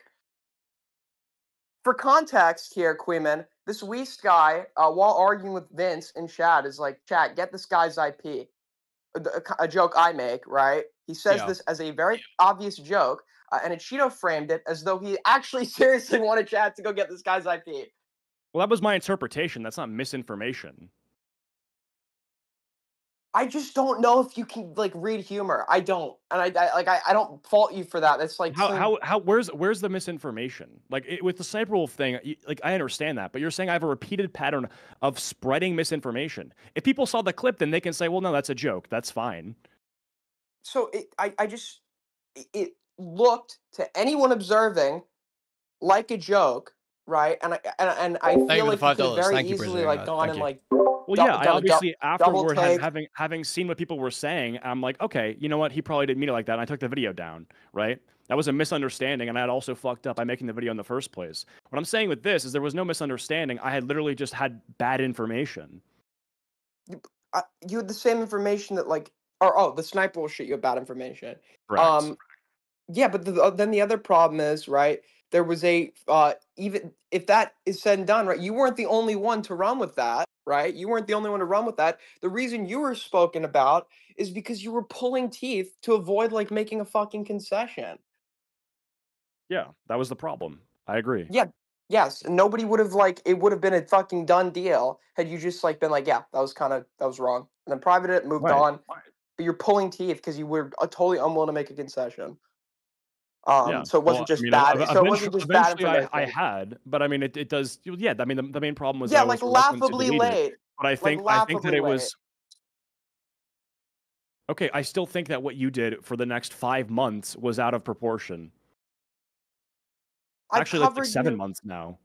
I covered you like 6 times I've covered you like 6 times in the last what 5-6 months. Who else does that? Who else does that? Nobody. Nobody else finds it. And by the way, do you understand this? Do you understand? Like, you're like, oh, I'm sensitive. But it's like you're the only one doing this, and you just so happen to be someone who I've met, and you just so happen to be talking about my character, and all of these other things that makes it a unique instance. And the fact that you don't see that is like interesting. Kuihman, is there anybody you've covered 6 times in the last 6 months? Yeah, it's a lot of people. Yeah, I've covered people in the past 6 times, but I'm saying those are all people who have been widely covered. The reason that it hasn't happened for me is because you have a gripe with me. The gripe, right? The gripe is like the gripe that exists was due to me, or is due to me thinking that you were is due to me thinking you're egotistical and unable to admit you're wrong. But then after that, I totally would not have continued covering you if if I wasn't getting a weird ass response. And also, what's the weird response? That I'm asking you not to like stream snipe me? That I'm asking you to stop? What happened? Nope. You literally like lied about me like a week ago or 2 weeks ago. What did I lie about? What did I say? A bunch of fucking people came into your chat and started spamming AG4L, and I wasn't even online. I wasn't even live streaming. And then you were like saying, dude, this guy's got nothing better to do. He's sending people to raid me. He promised he would stop sending people to raid me or whatever the fuck, which also is a lie because I never conceded to sending people to raid you because I have never sent people to raid you. If I'm covering you on a stream and you're live, I will literally tell people, do not fucking, if I see people raiding, I say, don't raid this guy. And I've said I'm going to ban people if I fucking see them raiding you. So when I see a bunch of people coming in my chat from your server all at once in a coordinated attempt to spam my chat, I think I'm fair to assume that it's a raid. I mean, yeah, but that's what a raid is. Yeah, but directed by me, okay. Maybe the fault is that I said that you sent them there. But regardless, like they're from your community, and so it's a raid from your community. Maybe you didn't say it. Maybe I'm sorry that I said that you sent them there because you didn't send them there. That's what you were saying. I don't know if that's true or not. They all come in at once and they're all spamming AG4L. I'm saying that's what I have a problem with. I'm sorry for accusing you of doing that if you didn't. Well, just like get mods. I mean, there's nothing like I don't know why you stream with no mods, but yeah, like that just seems like an easy fucking fix. Okay, well, the easy fix would be for you to say, "Don't raid his chat" or "Don't." I have like multiple times, dude. I can send you I can send you logs. Okay, all right, okay. I've said it on stream. Why are you so like okay? Like what else? Like what else do you want me to do? Do you want me to like get a tattoo on my fucking forehead? Don't raid Acheeto. Okay. Like yeah, said it in every conceivable way. Gotcha. All right, got it. Sounds good. Say it 10 more times. I understand. That's great. Okay. It keeps happening, so that's my point. Either way. At this point in time, all I'm saying is that you have repeatedly for like 7 months, and you want to minimize it, which I understand, but at the same time, if you're trying to farm my response, then you're clearly, interested in it, which makes no sense. If you're going to say like, damn, this guy is really obsessed with me, yet at the same time, it is you who frequently farms my responses, and if I'm responding to something, it means you started it, so how are you going to say that I'm obsessed when you're the one doing it? I've never made a single piece of content about you. You've made over like 10, and they're all like, hour-long segments, and I have to understand, and you should maybe take time to think about why you're the only one doing it.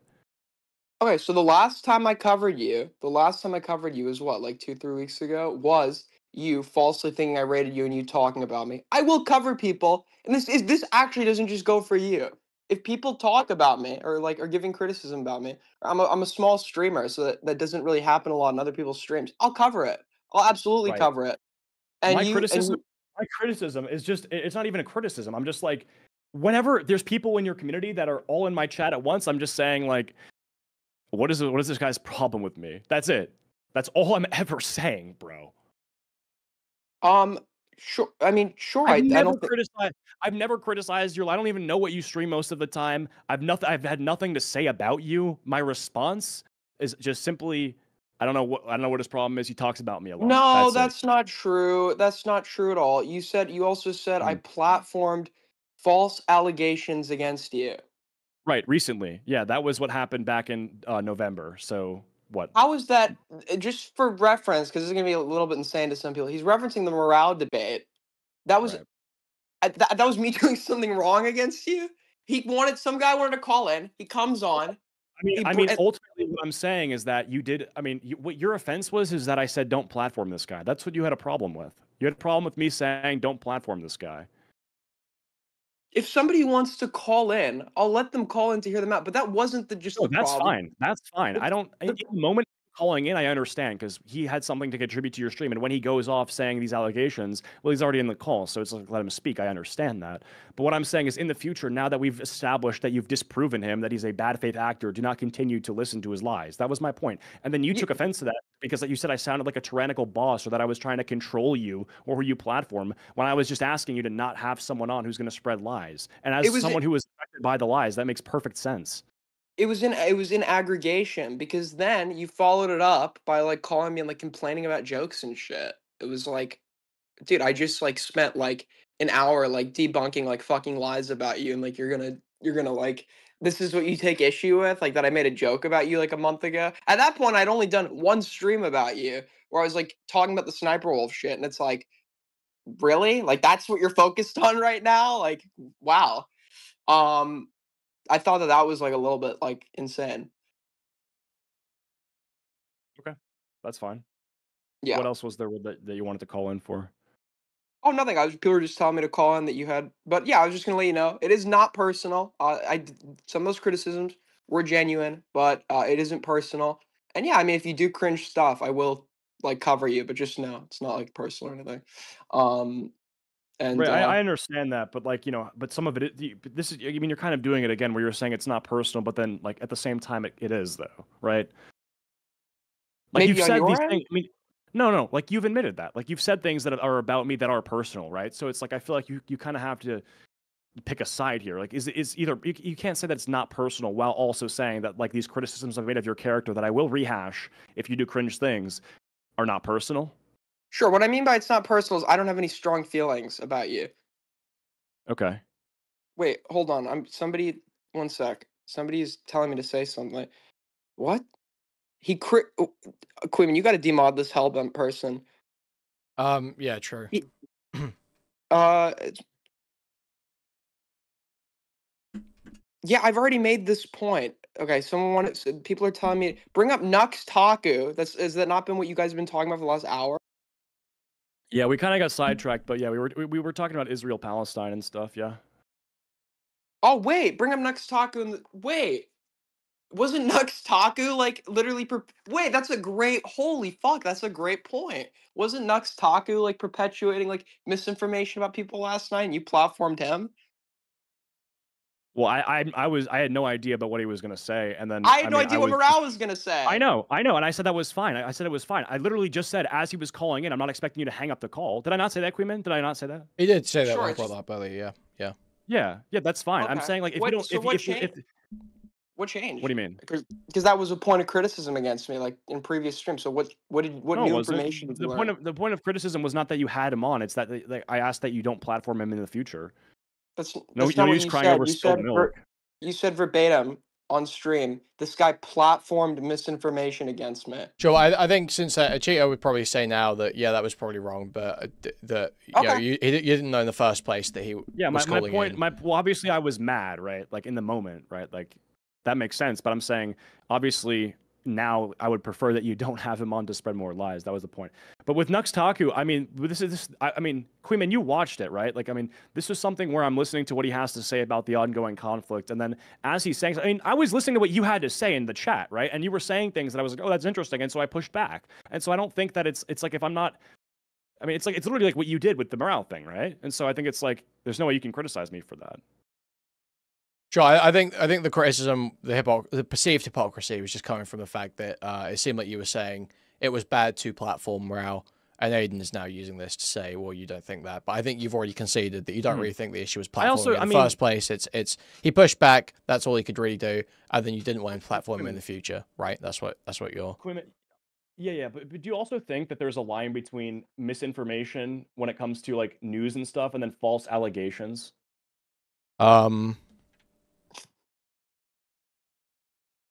Like, for example, if someone doesn't think that Joe Biden won the 2020 election and that they go on their platform to say that, okay, do you think that person is doing the same thing as like when that guy next week accuses someone of being a rapist? Like, I think that they're very different.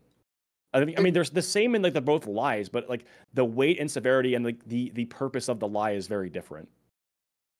Sure, but wasn't he accusing people of like being members of a terrorist organization? I think that's like. Well, yeah, I was pushing back on that. Yeah, but no, I get that, but you did have him on, and he did perpetuate that. Yeah, it seemed like you brought this up to say that basically, well, yeah, I think that pushing back was enough for me, but maybe it's not enough if you're making a specific false allegation about someone. And now, yeah, that's true. Yeah, so I don't think that makes sense. That makes sense. I guess maybe I view it differently because that person is not like a content creator, and like it's part of a war, and so maybe I shouldn't view it differently. And like that's a good point. You know what? Yeah, I'll give you that. Yeah, maybe it's not different, but at the same time, like I'm just looking at this and I'm thinking about what he's saying while I'm reading chat from Kuihman that's saying, well, no, how is there proof that he's actually a sniper? And then there's all these things like there's you know a lot of moving parts in this that I'm factoring in when I'm responding to him, right? So yeah, sure. I think it's fine. I think, but neither of you, to me, I mean, I don't know if you're willing to say this, Acheeto, but I think to me, neither of you did anything wrong in these situations. Like having someone on and they say something political that you don't, you know, maybe you can't grapple with in the moment, but you try and push back as best you can. I think that's totally fine. Or in Aiden's situation, he didn't have, I don't know if he had the DM from you yet, so he didn't have like full information to totally contest, but he tried to push back in the way that he could. I think that's totally fine.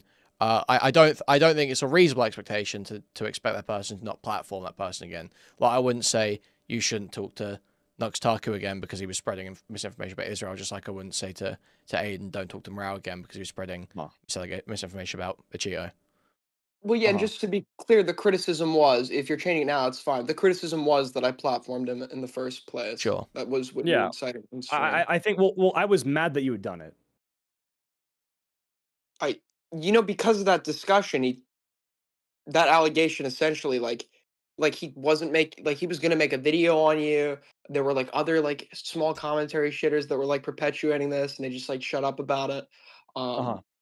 You know, so I don't understand like.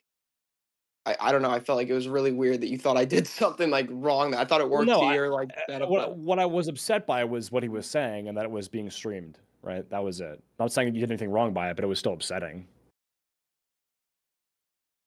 Sure. I mean, come on. Right. You can't. I mean, come on. Like, you would be upset too if I had someone on, even if I'm debating them on my stream. I mean, Aiden, you know you would be upset, right, Aiden? You had a whole crash out stream about this. No, I wouldn't. No, I would be upset, but I wouldn't be upset at the guy that would be like streaming it, refuting it. No, I would not be upset at that. I'd be upset at the fact it was happening. If you were to go live though, Kuihman, and so like interviewing people in relation to this, maybe it wasn't your fault, but I did take it out on you. And I mean, misdirected anger is still like the anger itself is justified.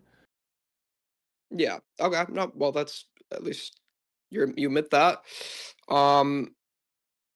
Yeah. I guess kind of said everything. I mean, at this point, you think it's personal. I'm telling you, I don't really have like any like strong feelings. Gotcha. But I'm not gonna be, just to let you know, like, if I was to stop covering you tomorrow, I'm not gonna be the last guy that like does this and like. That's fine, but that's fine, and I know that, and I'm fully aware of that, and that's okay. But with these people, there's a completely different dynamic. What I'm trying to say to you here is, like, I've dealt with that. You got to change how you like react and respond, because someone else is gonna come along and like milk it for content. Here's the thing, and someone in chat pointed this out, is that it's personal for me, right? You may not think like that, but when it's not personal for me, and like I have to deal with backlash from Ludwig's community or from whatever other community that I'm, dealing with in the moment, I can thread the needle on that pretty fine, and I've been able to. Whereas with you, I've viewed it differently, and you may not be the first or last person to criticize me, but you will be one of the few, if any, that the relationship is far different, as just some person online. Just meeting like people in real life like 1 or 2 times doesn't make them like an IRL for me. Like I don't see them like substantially. I'm not gonna bring up any more examples, but you and I were like, because this is the problem, right? When I try to like explain how I view it differently, I understand that what you're going to do is minimize it as if I'm like, oh, we just met in person, and I understand that. I understand why you want to do that. But I also think that it's a little dishonest to say that I'm just like, we just bumped into each other as two people who had like, both made YouTube videos. I know we discussed like when I was like what? When I was like 15, 16, I know we discussed like meeting up at one point, like a different time. But, like other than that, like yeah, I don't know. Maybe my memory is like totally fucked or something. Because to be fair, there's like a year of time where like it is like a bit blurry from. I just never. I don't think I was ever like. You can look, man. Like you can go back to our messages. You can scroll up, look 2024, look 2023. You can go read them. I mean, it's fine. And I think if you read them and you actually take time, you can understand why I view it differently. And why this wouldn't happen again with some random person who's making content on me. Okay. You don't have to. That's fine. Look, man, at the end of the day, do whatever you want. But if you are actually interested in understanding my perspective, then I would encourage you to do that.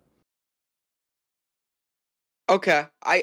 I guess I don't know. I just think this also just comes down to like a fundamental difference in like worldview and how close you view certain people. How I mean I'll say I am a little maybe bit maybe you forget it or. But I mean no, I don't consider like it takes like I don't consider myself like that close with many people. So it's like I am a bit cold in like that regard. It's not like it just comes down to like how you. But I don't really. It doesn't like Bo Blacks. Good examples. Bo Blacks, right? Right. I knew him, or I met him. I think in person as much as I'd met you. And that didn't stop me from like my coverage of him. Like I don't really.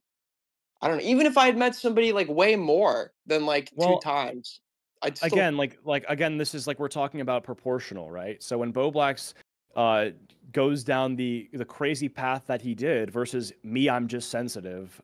There's obviously a disparity there. And I also would argue that I mean, I don't know you're in Bo Blacks' relationship, so never mind. We were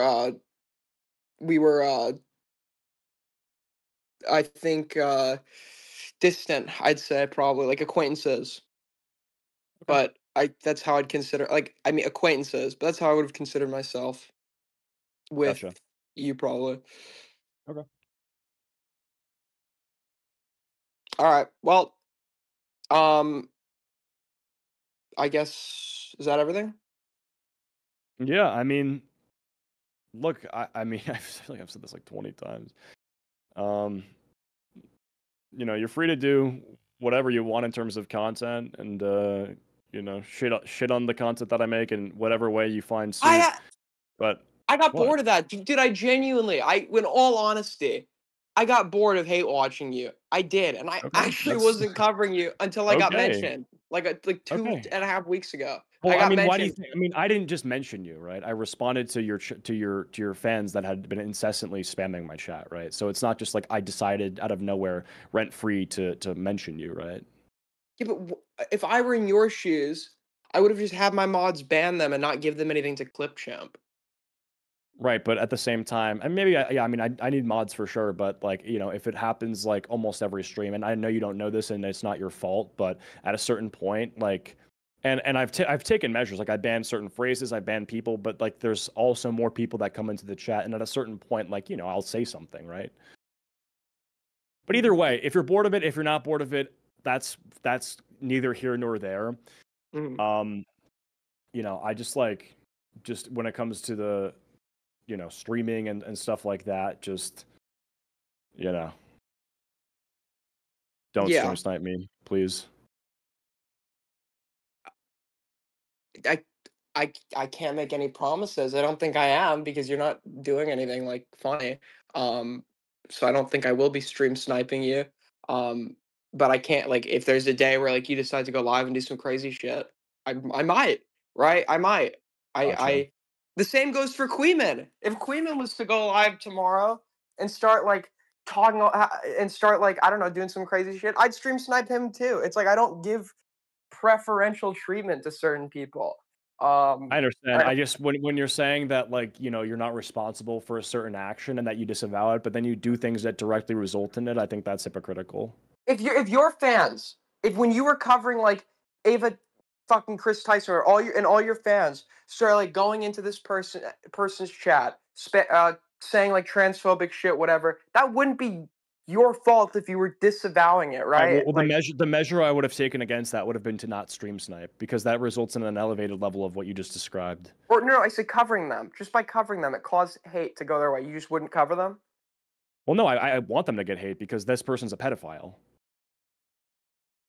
Oh, okay. What if somebody you don't necessarily hate or consider a pet, like you cover people for lighter stuff too, right? Besides pedophilia, right? What if that was causing somebody to get like hate from your chat? You just would never cover them? No, I'm actually so glad you mentioned this. So back in 2022, I covered a PNG tuber named Jellybean, and I literally made an entire video saying like, do not harass this person because the harassment had gotten bad. The content was me calling them cringe. And then you never covered them again? Exactly, yeah. After set time. Okay, you didn't cover them. Okay, that's your standard. I just don't know if that's like really a super like reasonable one. I mean, I can't control my well, if chat. you're saying that you don't want something to happen, and then after that thing happens and you know exactly what causes it, you're saying you're not gonna stop doing it, then you probably are fine with it happening. Okay, do you think it's Hassan's fault that Ethan got human skulls in the mail? I have no idea what you're talking about. H3H3 Can you give me some more context? Well, say the CPS call. Just say the CPS call. Or CPS call. Yeah. Do you think that's like Hassan's fault that that CPS was called to Ethan Klein's house? No, I don't think it's his fault, but I think what he should have done then and there is completely disengage from the conversation and the topic. From covering Ethan Klein? I think once it gets to a level where things elevate to a level that you would not personally want to happen, you just stop talking about it. I think that's totally reasonable. Yeah, but okay, so you think you should just stop covering Ethan altogether? Yeah, if he wants to say that he's against the CPS call and the skulls getting mailed, then he knows that by talking about it, he elevates things, and he should stop talking about it. Or if he doesn't keep talking about it, then I think he's... Yeah, but what if you think that the conversation only gets worse by removing more reasonable people like yourself from the conversation? What if you think that the extreme reaction will still continue? There will still be people with extreme perspectives. There just won't be more moderate perspectives. Surely then you're doing worse by not talking about it. Like, you're making the situation worse by not talking about it if you're like a moderating perspective. Well, when you say that by not talking about it, if he was to talk about it, would it be by disavowing? Well, yeah, Hassan's always disavowed the CPS stuff from the moment it happened. Then that's fine. Yeah, but Aiden can say, like, I disavow people going to Acheeto's chat. I don't think people should go to Acheeto's chat, and keep covering you. And that doesn't necessarily mean he's fine with people going over there. It just means the difference is that when he actually is covering me, it's in a way that directly results in it. But couldn't you say this? Can you say the same thing about Hassan covering Ethan, and that kind of? I don't know how he covers him. Okay. I think if he's covering him in a way that it's highlighting things like, well, his kids are getting Giardia, then it's like, well, then how can you not expect the CPS call? Like, I mean, by that merit, wouldn't the responsibility actually lay on Ethan? Like, what do you expect to happen when you go on stream and talk about how your kids got Giardia and the only way to get it is from eating your shit? Like, what do you expect to happen? So you think that basically Ethan had it coming?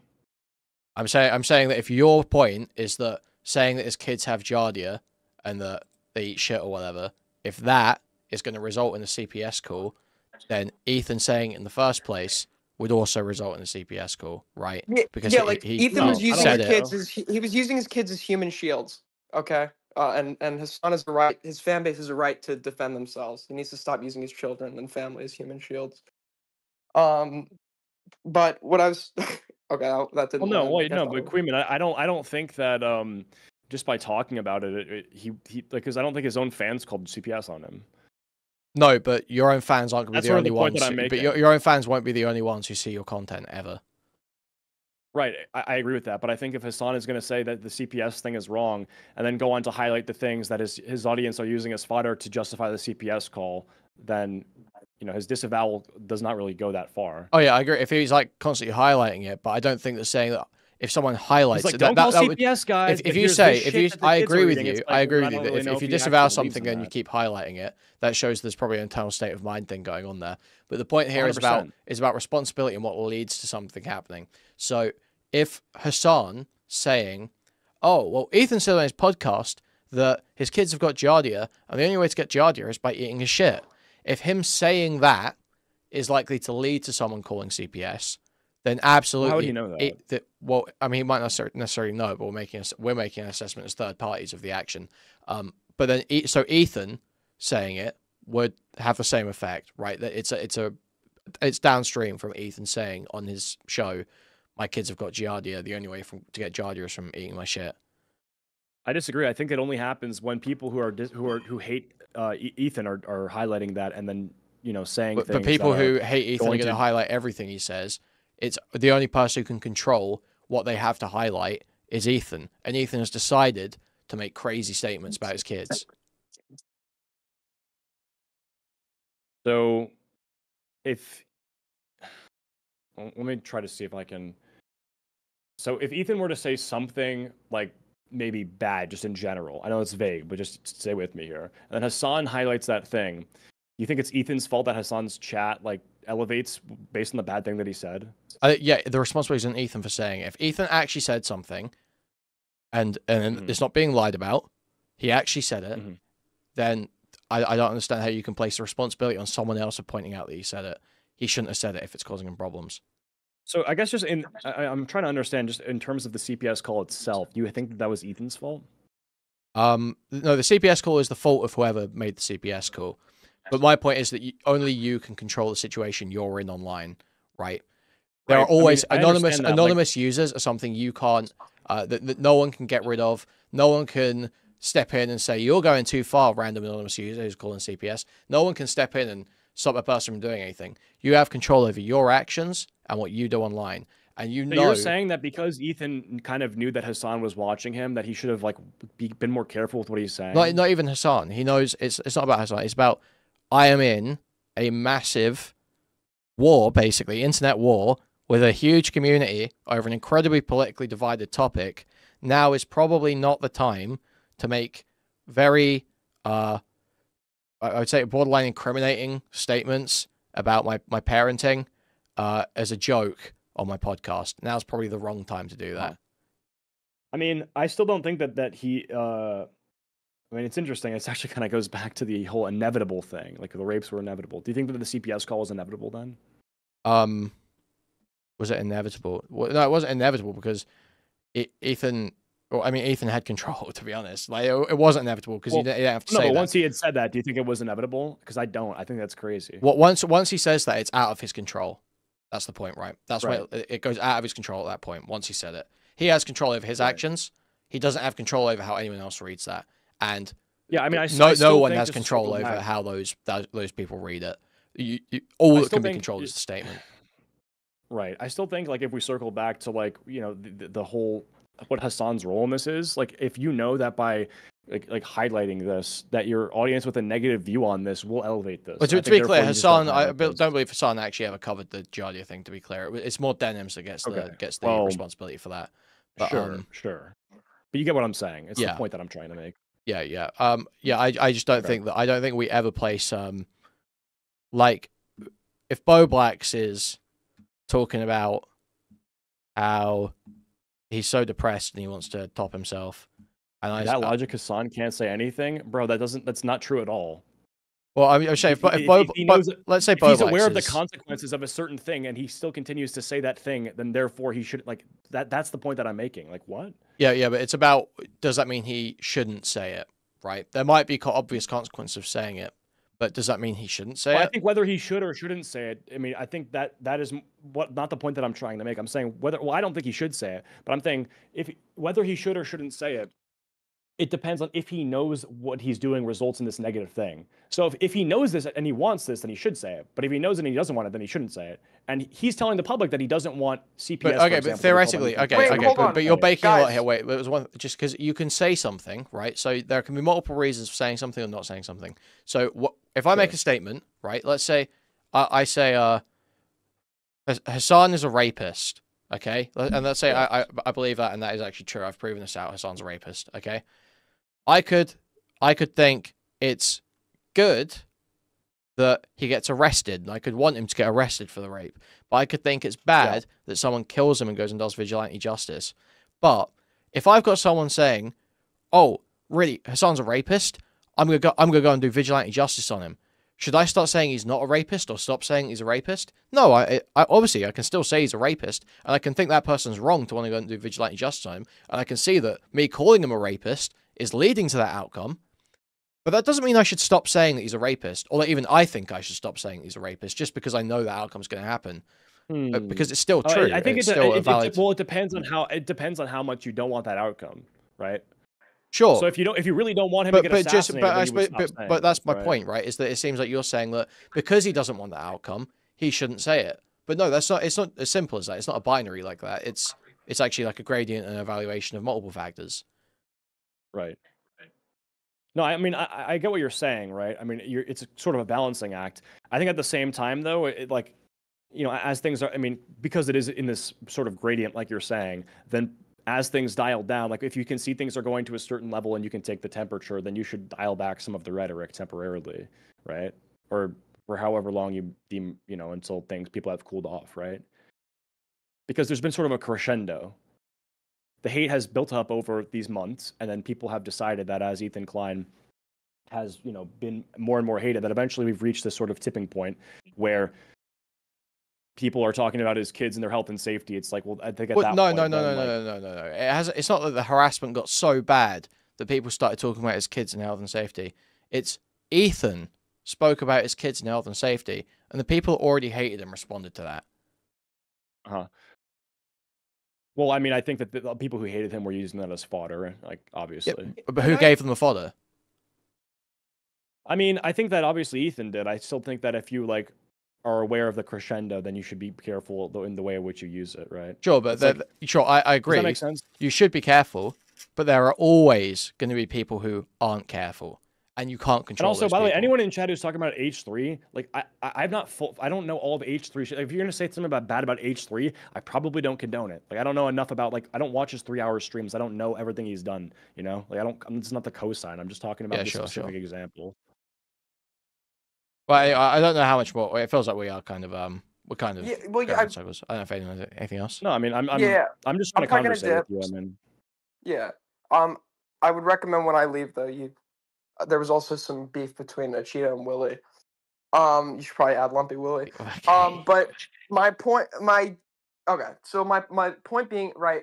What so your issue is your issue essentially that I am covering you, or the way I go about it? Well, I mean, obviously both for different reasons. So what do you think I should stop doing? It should be I shouldn't cover you, and if I do cover you, rating? Or is there a way I can cover you where I'm not? Because essentially you're saying is that, well, I don't know if I'm going to stream snipe you in the future. And I'm saying, well, if you are actually saying that you're against the rating, then the stream sniping itself should probably be the thing that you don't do. Well, I think I've only actually, come think of it, I think I've only actually stream sniped you one time, and you still got rated when I wasn't even live. So what was I to do at that point? You know what I mean? Sure, I'm just saying, you asked me a question, I'm giving you an answer. You said, what should I do in the future? Or is it the way that I'm covering it? I'm saying, yeah, it's the way in which you're, the stream sniping. Because everything else, it's if it's offline and you have no control over it, then you've done everything you can, and I appreciate that. And then I'll get better mods or something, right? But when it's the live stuff, obviously, there's an incentive for viewers to keep going and egging me on, where, they'll make new accounts and stuff, because they know that you're watching. Yeah. All right. Well, I could cover you. I'm not making any promises. But I don't have really any intention to just unless you say some dumb shit. I don't really have any intention to Yeah, I mean watch your content. I'm not saying that because you asked me not to. Okay, because I don't want you to think I'm bossing you around. Trust me. Well, no. I did genuinely get bored after a while, but it was. As I said, it ended up coming back up because you responded. You just gotta not respond to people in your chat. That's probably the best course of action. Because right, if you I also figured that this whole time you had something more substantive that your issue with me was, but it doesn't seem like there actually is after all of these months of covering me, which is strange because you're acting like this is the first time that we spoke in all of these months. It was 6 times of coverage, but no, it really isn't anything that deep. It's not I don't know if you think I think you're the Antichrist. I just think you're a bit cringe. And that's like literally what it comes down to. I mean, you could use okay, sure, whatever, that's fine. If people didn't want to like, if people didn't, and sure, there's a content component to it, right? If people didn't like it or didn't covering you as much as I had, right? Yeah, but exactly. I mean, there's an incentive for you to say things that you don't actually believe. Yeah. No, that's not. That's like a totally bad interpretation of what I just said. Well, you admitted it. You said you're playing it up, so therefore you're saying things you don't actually mean. You're using hyperbole. I make jokes in combination with that you don't actual points of contention. Okay, what do you think? Yeah, if it's a joke, right? If I say you're on drugs, if I say it looks like you're on drugs, I don't actually think you're on drugs. Yes, very true. Okay, you got there. What else? Yeah, but the ego shit, not being able to admit you're wrong, etc., I totally believe those things. Okay, gotcha. All right, and yeah, but just I gotta ask before I go. I noticed that the bed after the criticism started, the bed actually was like made. He got an office. Look, he got an office. Okay, dude. So the bed's gonna move but before he got an office, the bed was actually like made. Like before you moved out of that room. Did my coverage have anything to do with that? Because I consider that a W. You know what, Aiden? It absolutely did. And I thank you for your hygiene tips. No problem, man. We need more beds being made. I appreciate it. Thank you. Well, you've Jordan Peterson me.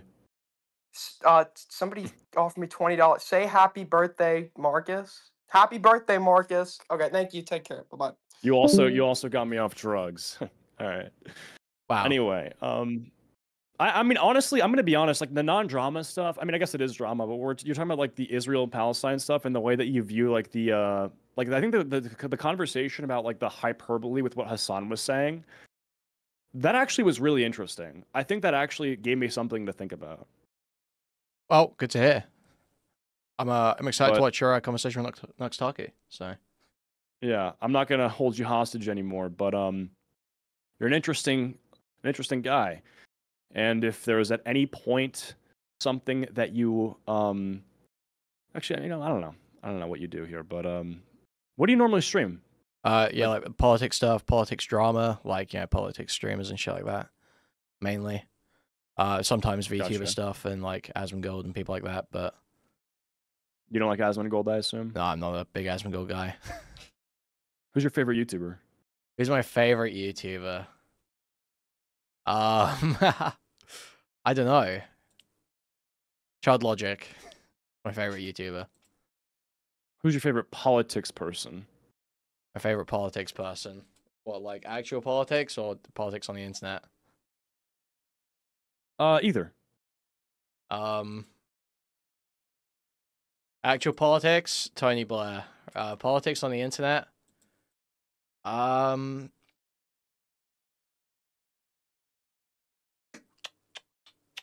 don't know. I hate them all now. Gotcha. All right. Well, I mean, maybe I'll watch some of your videos. I mean, you actually, no glaze, seem like you're pretty good at like argumentation and stuff, and so it's actually really interesting. Very tips fedora, sophisticated young gentleman I've run into here. So that's what we go for. Yeah. Have a good stream. Oh, thanks for coming. Have a good stream. Catch you later. Take care. See ya. Wow, awesome stuff, guys. You guys hate it when people say nice things about me. I hate it, dude, to be fair. I can't take compliments.